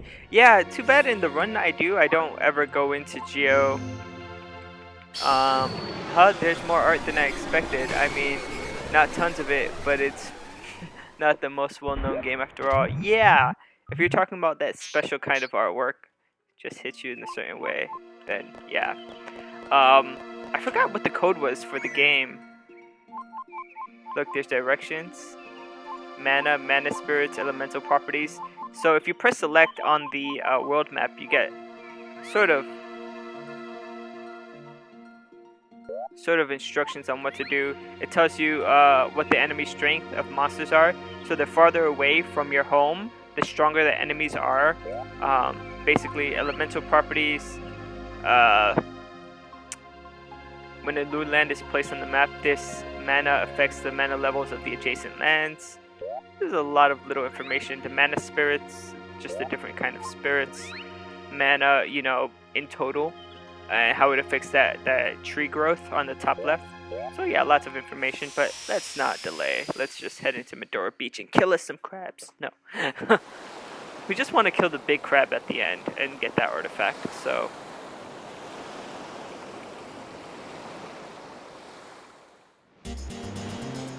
Yeah, I think there's even something on... Press and hold L1 and that brings up the mini game, right? Yeah, there's basically like a whack-a-mole minigame. We'll do it after this, since I already started this quest.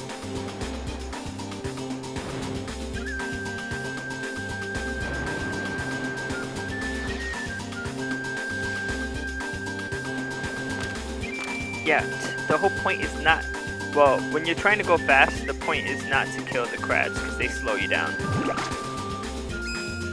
One day I'll get all the crabs crushed under my foot.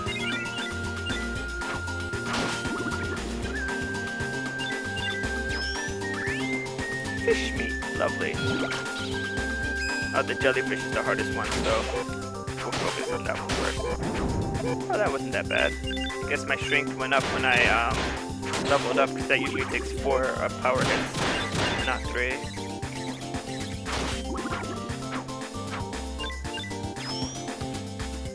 What What is my strength now? It was 88 before I leveled up. It's 90. Nice. My strength did go up a bit.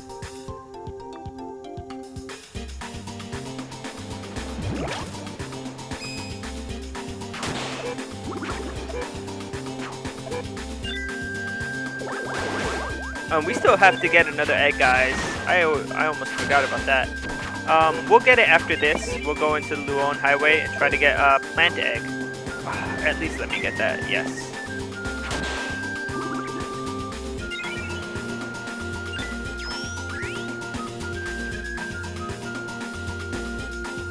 It arrives too late. Yeah, I know there's a delay. I'm sorry about that. I don't know what to do about it.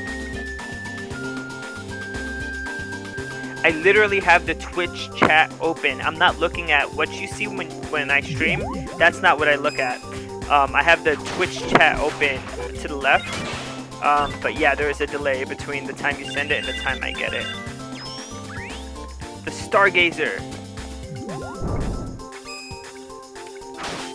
And I keep getting Moon Tiaras, by the way. I think you had mentioned the Moon Tiara, Juan, before. I keep getting them. I think it was you. I don't know, there's a lot of people that come into chat, but I think you had mentioned it, and I don't know who drops it. I'm trying to pay attention to who drops what in this run.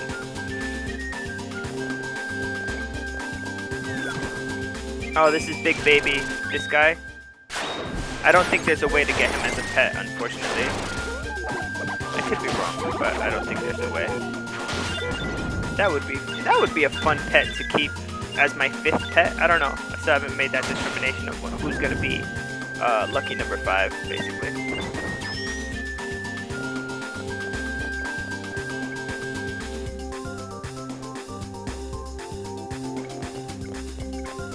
Trying not to step on the crabs just to do this a bit more quickly.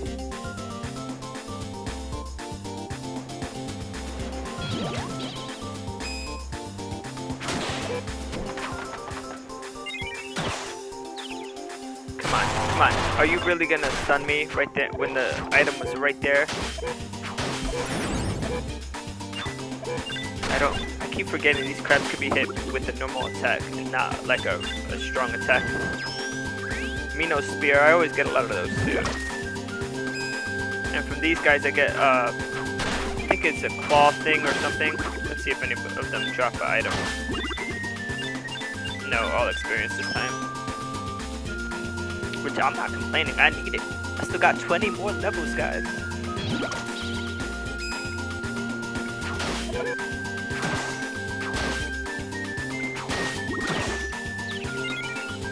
Come on.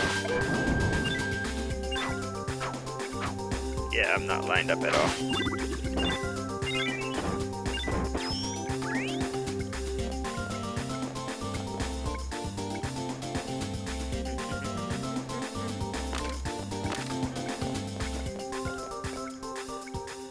Alright, this is the fight. Full Metal Haggard.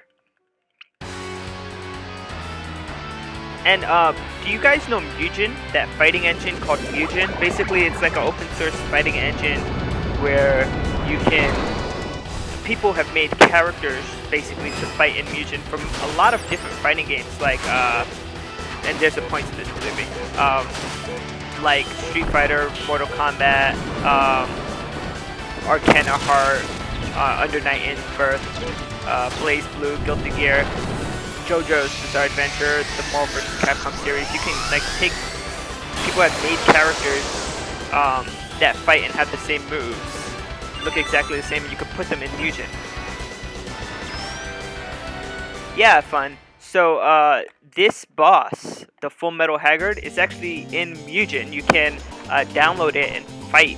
And there's a few other characters that from Legend of Mana that are in Mugen as well. There's the Sierra and Vidi's fight that we did.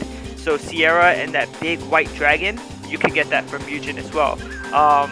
In Geo, I think there's a room where they have statues of all 6 characters that were in Trials of Mana. So it's Hawk, Duran, Charlotte, Reese, and there's 2 more that I'm forgetting. But basically that room is a stage. They've made that into a stage in Mugen as well. Let me think if there's any other Mugen characters from Legend of Mana. I could look it up. Would you guys be interested in me downloading Mugen and having a Legend of Mana Mugen, and then as I beat other games, because eventually I will go on, just adding characters from other games into that Mugen? Is that something that you all would be interested in?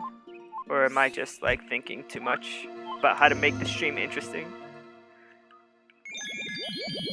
The Legend of Mana characters, you know, they're not that powerful in Mugen because I think the person who made the characters, and I don't think they're making them anymore because they're pretty old characters.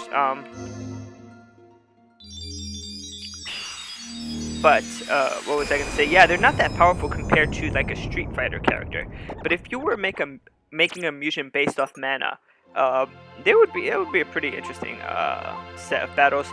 We're supposed to enter home at this point, but what we're going to do instead is going to the Luon Highway. I'm not really following Mugen, was only watching by chance, but I dig it. Yeah, I just thought it would be interesting to have a Mugen where if I'm playing a game, I get the characters, put them into Mugen, and then when I play another game, I put them into the Mugen and have like my own personal channel of Mugen, you know, stuff.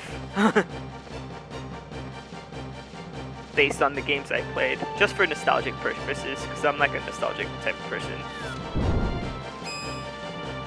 This is very fitting that we just have 2 more quests to do, Cage of Dreams, and we end up here. Very fitting, basically, because this is where you fight the creeps, the Lullabuds. Creeps, brothers and sisters, basically. Oh, ooh, did you see that? He used like a vine whip. He was like, oh, bad rabbi. That was pretty funny. Let's see if he does that again. I've seen his breath moves, but I haven't been noticing his attacks. I've been focusing a lot on my character. See, I've noticed that breath-like attack that he does. You see that vine whip? Oh, that's so cool. Okay. I had wished that he would be more aggressive. Aggressiveness is a personality trait that you can give to a pet. Creep the Bulbasaur. Use Vine Whip, Bulbasaur. No. Oh, come on. Alright, I gotta get back because they are just laying it on a bit too thick for me right now. So it's interesting that we should be back here. We just need 1 more egg, basically, to replace Needlebeak, I think. Because I'm not going to get rid of my Chocobo or the dragon, and I currently have Creep in my party, so I'm not going to get rid of him because I have to beat the game with him. So we just really need 1 egg. And then on the next playthrough, we'll be hatching all those eggs, seeing what we get. And we'll be playing with the goblin, the demigod, which I don't think I'll do the next playthrough. Maybe I could find some time this weekend to do it. I'm not sure. If you guys are following, make sure to set up the notifications if you want to see, like, and learn more, because I'm always reading up on this game and learning things, and there's always a lot more to learn, especially with forging. Wow, we're fighting a lot of Lullabuds today, so that's pretty cool. It's cool, like, when you have a pet and they meet their counterpart, you know, their enemy counterpart. I like the way my pet looks. Always just slightly different. The colors are always just a little bit off from the enemy.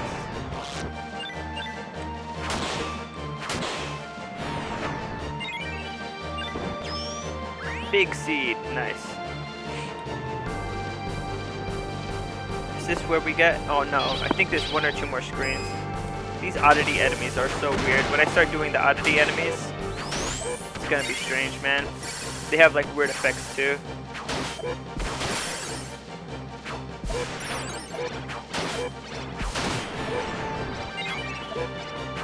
It's too bad that you can't keep more than 5 enemies in your barn. Pets in your barn at a time. It sort of is one of the limitations of this game. I understand that there's restraints on what do you call it? Memory restraints on the PS1 memory card. Oh yes, was that a monster egg or an aerial egg? Did it say? I think it said aerial egg. Yeah, those look like wings. That looks like an aerial egg. What might a bird like to eat? That's the question. Maybe some meat. Let's give it fish meat. Some birds like fish, right? What do I have a lot of? These heart mints are basically pointless, so let's see if it likes heart mints. Oh no, it went for the meat. Yes! The aerial egg is mine, so let's sell off a monster. And we're getting rid of Fearow. Bye, Fearow! 50! That Fearow was like level 20 something. Are you kidding me? Alright. I know if you sell off, if you hatch a land dragon and then you sell it off right away, it's worth like 5,000. So 50 is like really on the low end for a pet that you've leveled up a bit. That's just my opinion though. I guess it also depends on the rarity of the monster. For example, 8 mummies are very rare. Diural are hard to get. Dialoral are hard to get. Don't drop it. Yeah, I like to drop the, but the Dialoral are diamond ones, right? Let's see, give me a second. There's 4 that are based off diamonds. Let's do it like this. These are basically my items for... They're together here on the list. So, Heart, Spade, Dia, and there's supposed to be one more. This is Heart, Spade, Diamond, and Clubs. What's the one that's a club? Clover. Don't know off the top of my head. They're not really useful in terms of raising pets though. Those 4, they might be useful in foraging later, but they're not too useful in raising pets. That's why I give them away. And also, how much do I have? I thought I had a lot, which is why I was using it. And I have a lot of scissors too. 13. Odd meat 76. Oof. Yeah, you see I had 33 heart mints. Yeah, I didn't give away the Dialoro. I have only 1 here. Ooh. I gave the heart mint. Yeah, there's some things like this. Cabadillo, I have 50. The most common ones I have a lot of. I'm not giving away. I think the most rare fruit is the toadstool shed. And so, yeah, that's the most rare fruit that you can grow. And it's basically pointless because if you feed it to a pet, it gives you just 0.25 on each of the stats. 0.25 on each of the stats. Your inventory is already awesome for tempering. Yeah, I do want more of each of the mana coins, and I am going to do somewhere in this whole thing a all events sort of ultimate map where I can farm rare eggs and coins because I need to do that to be able to finish my quest. But now that I'm still doing like the common pets, I'm not worrying about it too much. I want to get my levels up a bit more before I do that one.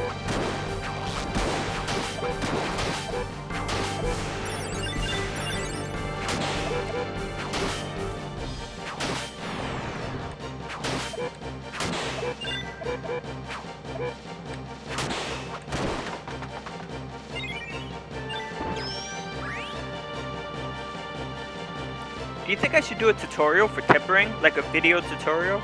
Not here, but like on YouTube? I've been contemplating it. Because the current tutorial, it's good. The one that's on YouTube, but it's, first of all, it's 2 hours long. Nobody's gonna watch that. Second of all, it doesn't break down the different parts of tempering, where you should really be tempering like, I mean, it goes through it, but by example, not really by the way you want to do it. I'd say, which is like to understand it fully. Because if you're following his example, fine, go ahead, make the same weapon he did. But if you want to have a full understanding of tempering, you basically like need a class. Like I could imagine making a short video on different steps of tempering, which is raise elemental essences, add in the plunge or permanent things. Then you have to clean your weapon before looking to give it like different, for example, statuses and stuff like that. And then at the end, anything that you need a card on your weapon for, any temporary effects that you have to have the card on your weapon, you do that at the end. Those are basically like the steps that in my head for tempering. I was thinking about doing a tutorial, but I don't know if anybody will watch it this day and age. It might be just pointless.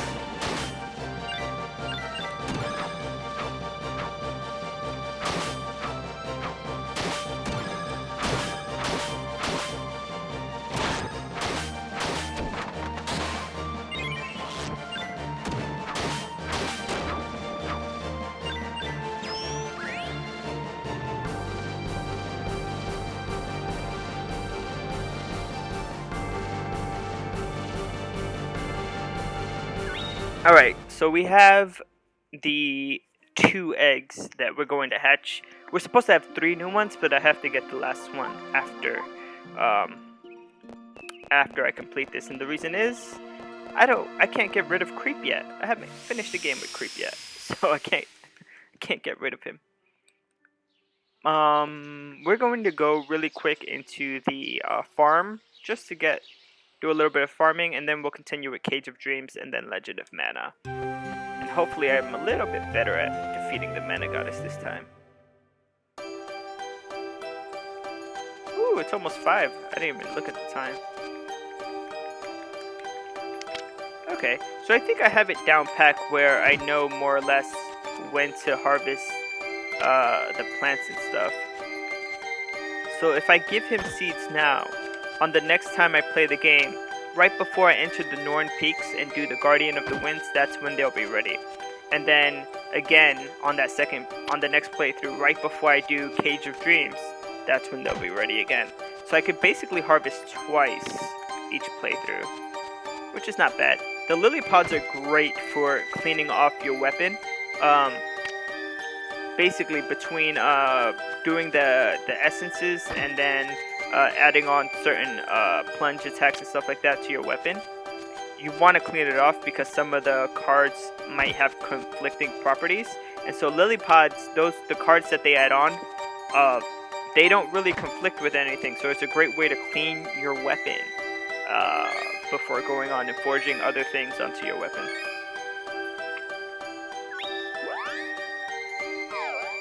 Alright, what do we want?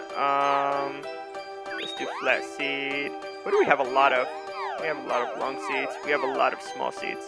Let's just give all small seeds. How about that? 2 more sets of small seeds. Hopefully we get something rare. Alright, now let's start the Cage of Dreams. So we only have 2 more quests before the end of the game. It's a Cage of Dreams and Legend of Mana.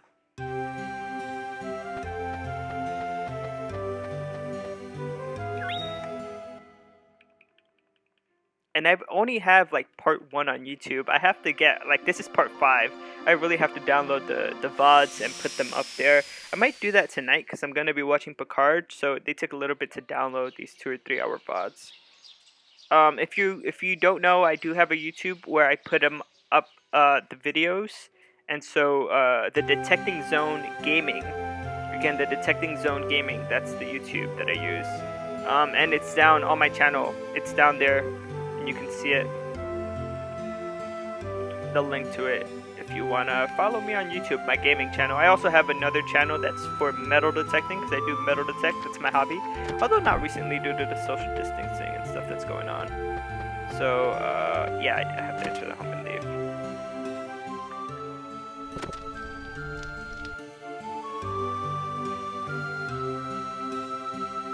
So he starts Little Sorcerers, but we're going to ignore that. We're doing Cage of Dreams now. Come on.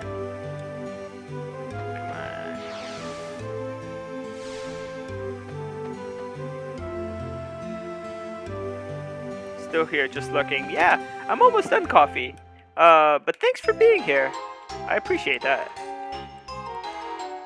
I really do. It helps all the people I have lurking. I know you lurk and Baku lurks a lot, so thanks for that.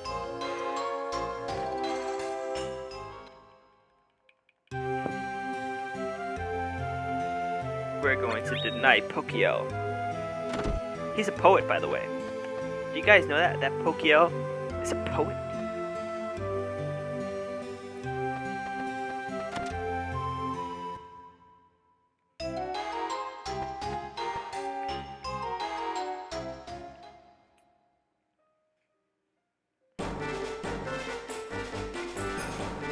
I forgot to run to the left. Basically, if you're running while it loads, you save off like 2 seconds.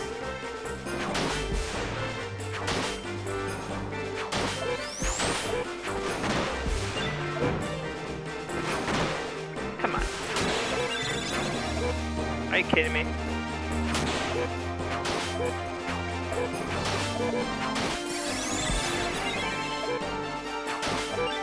Don't use your stingray on me, your eye rays. whatever you call them. A lot of odd enemies here, oddity type enemies.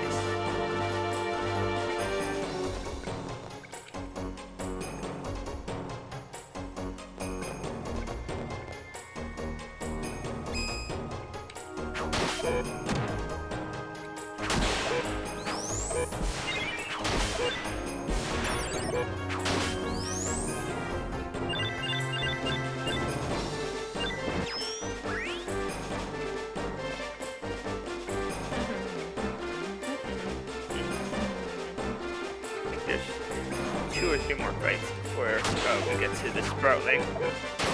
There's no boss in this quest right here.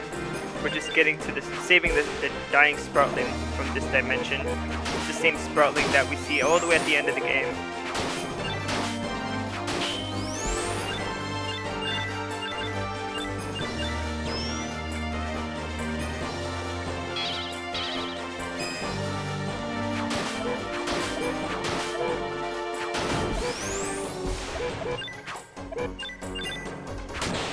Where is Creep? Where is he? Oh, he's just slightly off screen. That's strange. Oh, wait, get the money. Creep, get the money, get the money! Not that it's that important. That, what was it, 10? Lucre?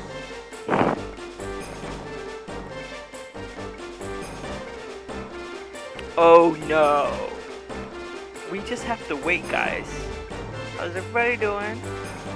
You have coffee, this is where you could sip it. Alright, he's here. Jeez.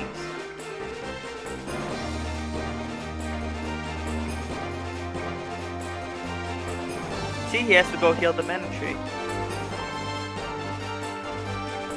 Alright. This is it. You guys ready for the end of Legend of Mana? Because it's almost here. We only have one more quest to complete. Because that was the end of Cage of Dreams. Alright, we got this.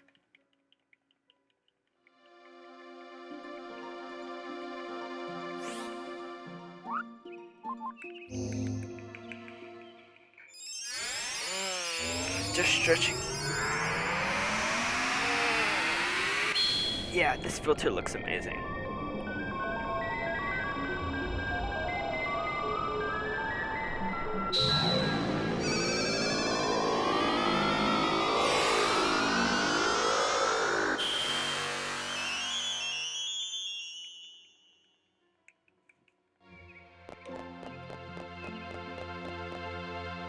I hope the eggs I have hatch into new pets and not like the same pets I already have, because that would be a bit frustrating.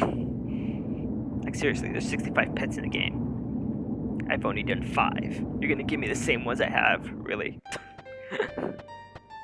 We'll see when I start up another new game. Plus, I'm on the last quest. How much longer? Maybe 20 minutes, 20.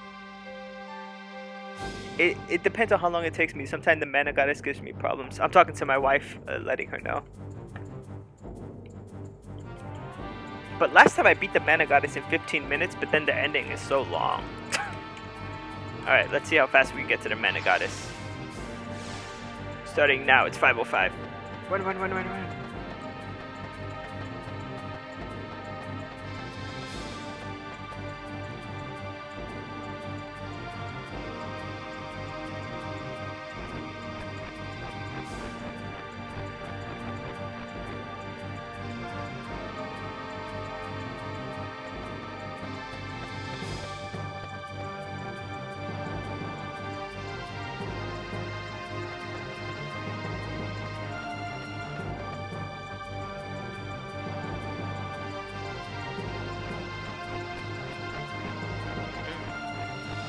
I always get confused whether to go up or to go around, and it's always around, but you know, I get confused. Oh, it's a good thing I didn't backtrack last time I backtracked back into the screen that we were before. Oh, that was nice. Usually that takes me 3 hits to kill a Sky Dragon, so... Oh, that's so cool. I'm sorry, that is so cool. I can't wait to get a Land Dragon just for him to breathe fire on everybody. That was freaking amazing. I think the Tomato Man Demi-Human pet also has that same fire breathing technique and uses it often. He has pretty much a lot of aggression. Yeah, that was cool. This is Garuda. Eventually I'll get him as a pet too.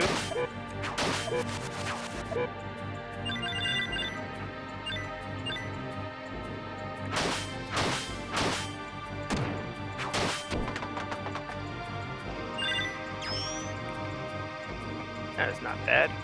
And remember, I'm sharing my experience. If you don't know how to do that, there's a forbidden ring. You get one forbidden ring when you play through the game normally.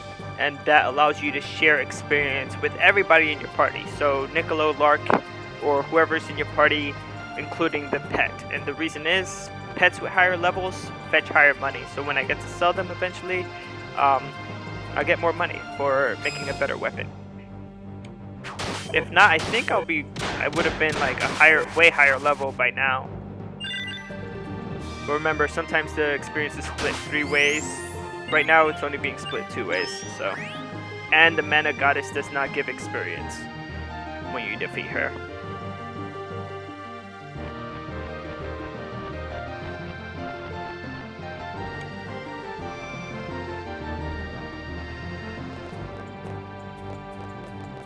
We're almost at the goddess, guys. It's only 5:08. It's only been 3 minutes.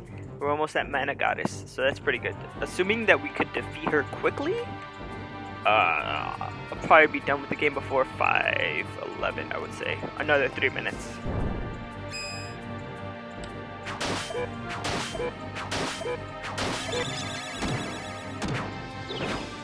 Come on, really? I did not expect to be stunned. Experience is more important than items, but I'll grab them all. Especially oak woods. The strongest items you can get for wood, I think, is Dior wood.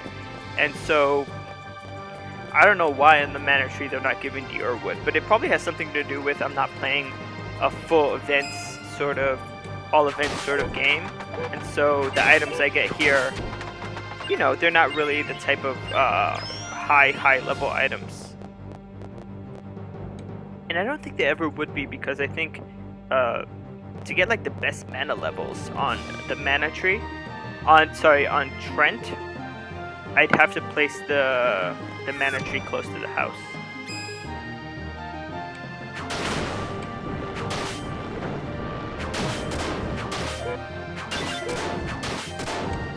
Oh, all this experience, lovely. Come on, level up one more time, Lullabud. Creep. Ah, man, you only leveled up once. Alright, well, let's check his level. Well, we have another opportunity. Let's do it right before the mana goddess, just to see how far we've gotten.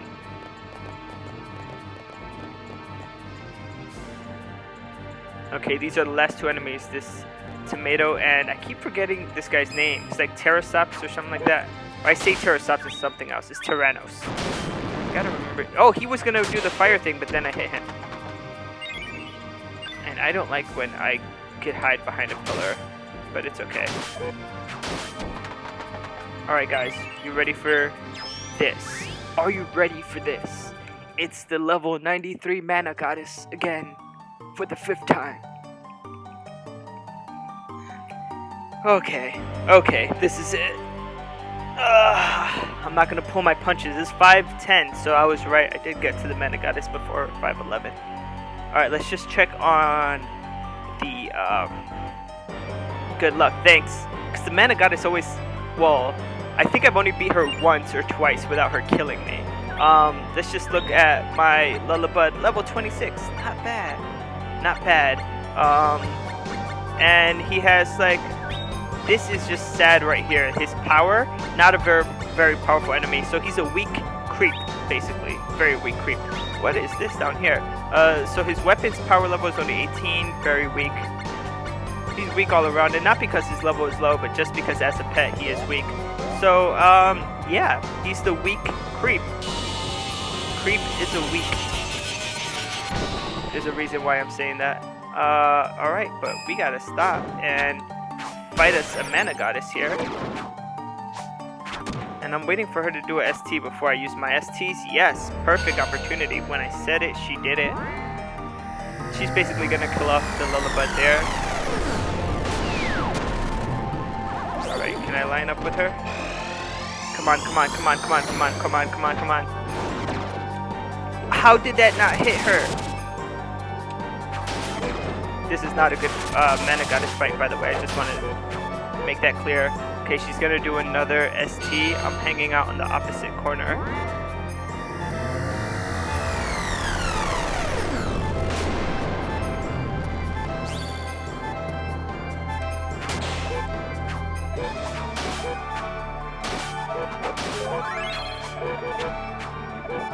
Come on.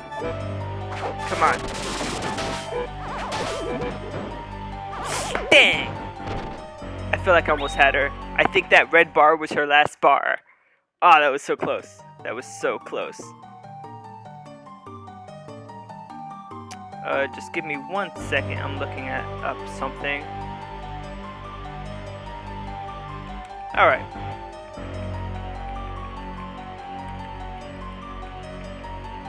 My ST missed. I feel like if I would have hit her, if I hit her with shish kebab, which is one of my strongest STs, but it's very linear, I think I would have won. But because I chose the wrong ST, hold on, let me see which button is assigned to shish kebab. That's it. Alright.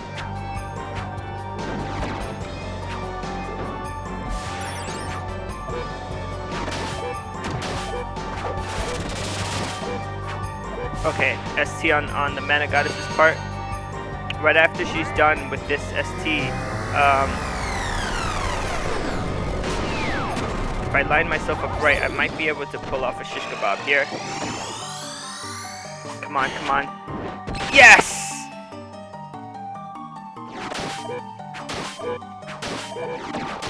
There you go. That's mana goddess right there. Yes! Woo! That was fun. That was awesome. So guys, I don't know. We're gonna wait it out to get to the point where we save, but we have to decide who we're raiding, because this is my last game of the night and I like to raid people. I don't like to leave you guys all hanging. There's someone called J who's currently playing Panzer Dragoon 2 Zwei. I don't know if you guys are interested in that, but J also sometimes speedruns Legend of Mana. He's part of the Discord of Legend of Mana speedrunners, so if you're on the Discord, you probably have seen his name, and he knows a lot about this game. But yeah, maybe we'll raid him. Maybe we'll raid him. We also have a Tony who has a quest to beat a lot of his older games. He's currently playing Earthbound, so that's also, he used to go by Double XL Otaku, but now he's Tony, so maybe we'll raid him. I don't know. I'm still deciding. I think J probably might be the better of the two to end up raiding. Just in terms of the theme here of Legend of Mana and him running it and being active on the Discord.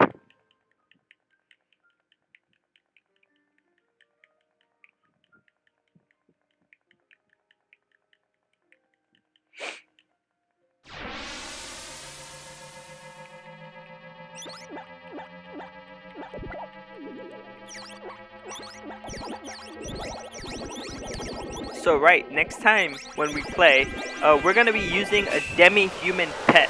And they're not the type of pets that you can just catch and hatch. They're a type of pets that there are certain land requirements to be able to obtain them. So we're going to play through the Dragon Run, start it off normally, and then at a certain point, right before we enter the Underworld, we're going to grab Guri the Goblin. Guri the Goblin? Yeah, Guri the Goblin. I said it right. So yeah, I hope you guys are excited about that. The Demi-Humans are probably going to give me the biggest trouble to obtain, because some of their lands you don't even get it in a Dragon Run. So I'd have to figure out how to get those pets first, and then continue on to finish the Dragon storyline and finish the game. So that'll be interesting to figure out. I think some of the more complicated ones, I won't even have to lay down Medora Beach to get the last two artifacts, because if I'm laying down different artifacts from before, it'll save me from doing the Summer Lovin' at Medora Beach, where I fight the crab boss. So yeah, again, I still have to think about it some more. But for now, we'll do what we can. And what we can do is get gory on the next run. And also see what these eggs are hatching into. I mean, you guys were here when I caught the eggs. I'm pretty sure you guys are curious as to what the eggs are going to hatch into. Griffin! Griffin, how you doing?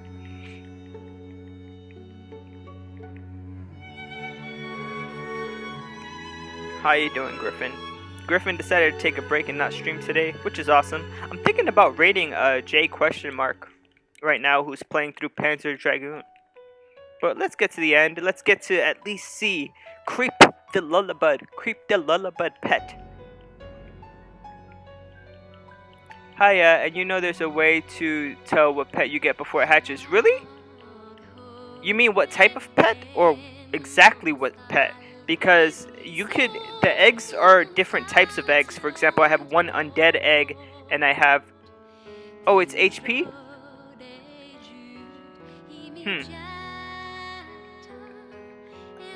Yeah, but, what do I want to say with that? So I know that one of them is going to be a bird type, an aerial type, pet, and the other one's going to be an undead type pet. But I don't know exactly which bird type or which aerial type I'm gonna get, because there's like 5 birds and I think 5 aerial pets. So yeah, Rashama, I don't know how long you've been here, but for anyone who's new here, I guess I could do this now. This is the only place on Twitch where you're gonna see someone finish Legend of Mana with all 65 pets. So did you know Oreo makes a caramel coconut flavor? No, but I did know that Kit Kat has a lot of awesome flavors that are Japan exclusive, like strawberry cheesecake and green tea flavored Kit Kats, and me and my wife are huge fans of that. But like I was saying before, this is the only place on Twitch where you're going to see someone crazy enough to try to finish Legend of Mana, with each of the 65 pets. Do a level 1 run challenge and get back to me. Don't ever try the wasabi Kit Kat. I'm doing it more of a challenge of getting all the pets and just knowing their synchro effects. On the top left, you see that sort of slideshow. That's all the pets I've completed, or the ones I'm currently working on. So Lullabud was just added. My Lullabud, who has the name of Creep. We finished Choco the Chocobo, Bruno the Skeleton, Godzilla the Kid Dragon, and Fearow the Needlebeak. And so, yeah, you'll regret. Yeah, I won't try the wasabi Kit Kats. I won't try that. But I might look out for that caramel coconut Oreo. Griffin. That sounds interesting. So yeah, if you're interested in seeing more pets, eventually I'm going to have to create an all events basically playthrough where I can get the rarer pets, the pets that are more difficult to obtain. But if you want to see that, please click the follow down below. Hey, Rashama, thanks for following. You've just been baptized by fire, by the way. That's what that animation is, which allows you to go deeper into the underworld of this crazy challenge that I'm doing. And so, there you go. Thanks, fun. I thought it was pretty funny. When someone hosts, it's basically they're running around like Niccolo and the main character, and I think that one is pretty funny as well. Did you guys see Creep the Lullabud was on the bottom right, on the bottom of the mana tree? That's a nice ending animation. But here we go, we're done here, and so we are going to raid J question mark, and what we're gonna tell him is Creep is, well, not Creep. We're not gonna say Creep. We're gonna be like, Lullabud is so slow.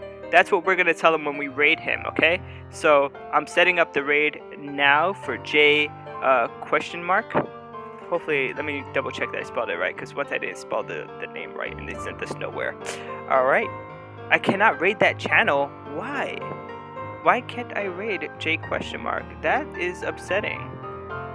Does he have no raids set up for his channel? Lullabud is slow. Yeah, you know, I tried to raid him, but it didn't go through. I'm sorry. It says that I cannot raid his channel, in which case, I really don't have anyone else right now with who to raid. Everyone I'm following, it's basically not on, or it's a big corporation like Limited Run or Salty Bet or something like that. So thanks for watching, guys. I'm sorry I wasn't able to raid someone else. I could raid yours. Griffin, are you online now? Are you streaming right now? I think I could only raid channels that are currently streaming.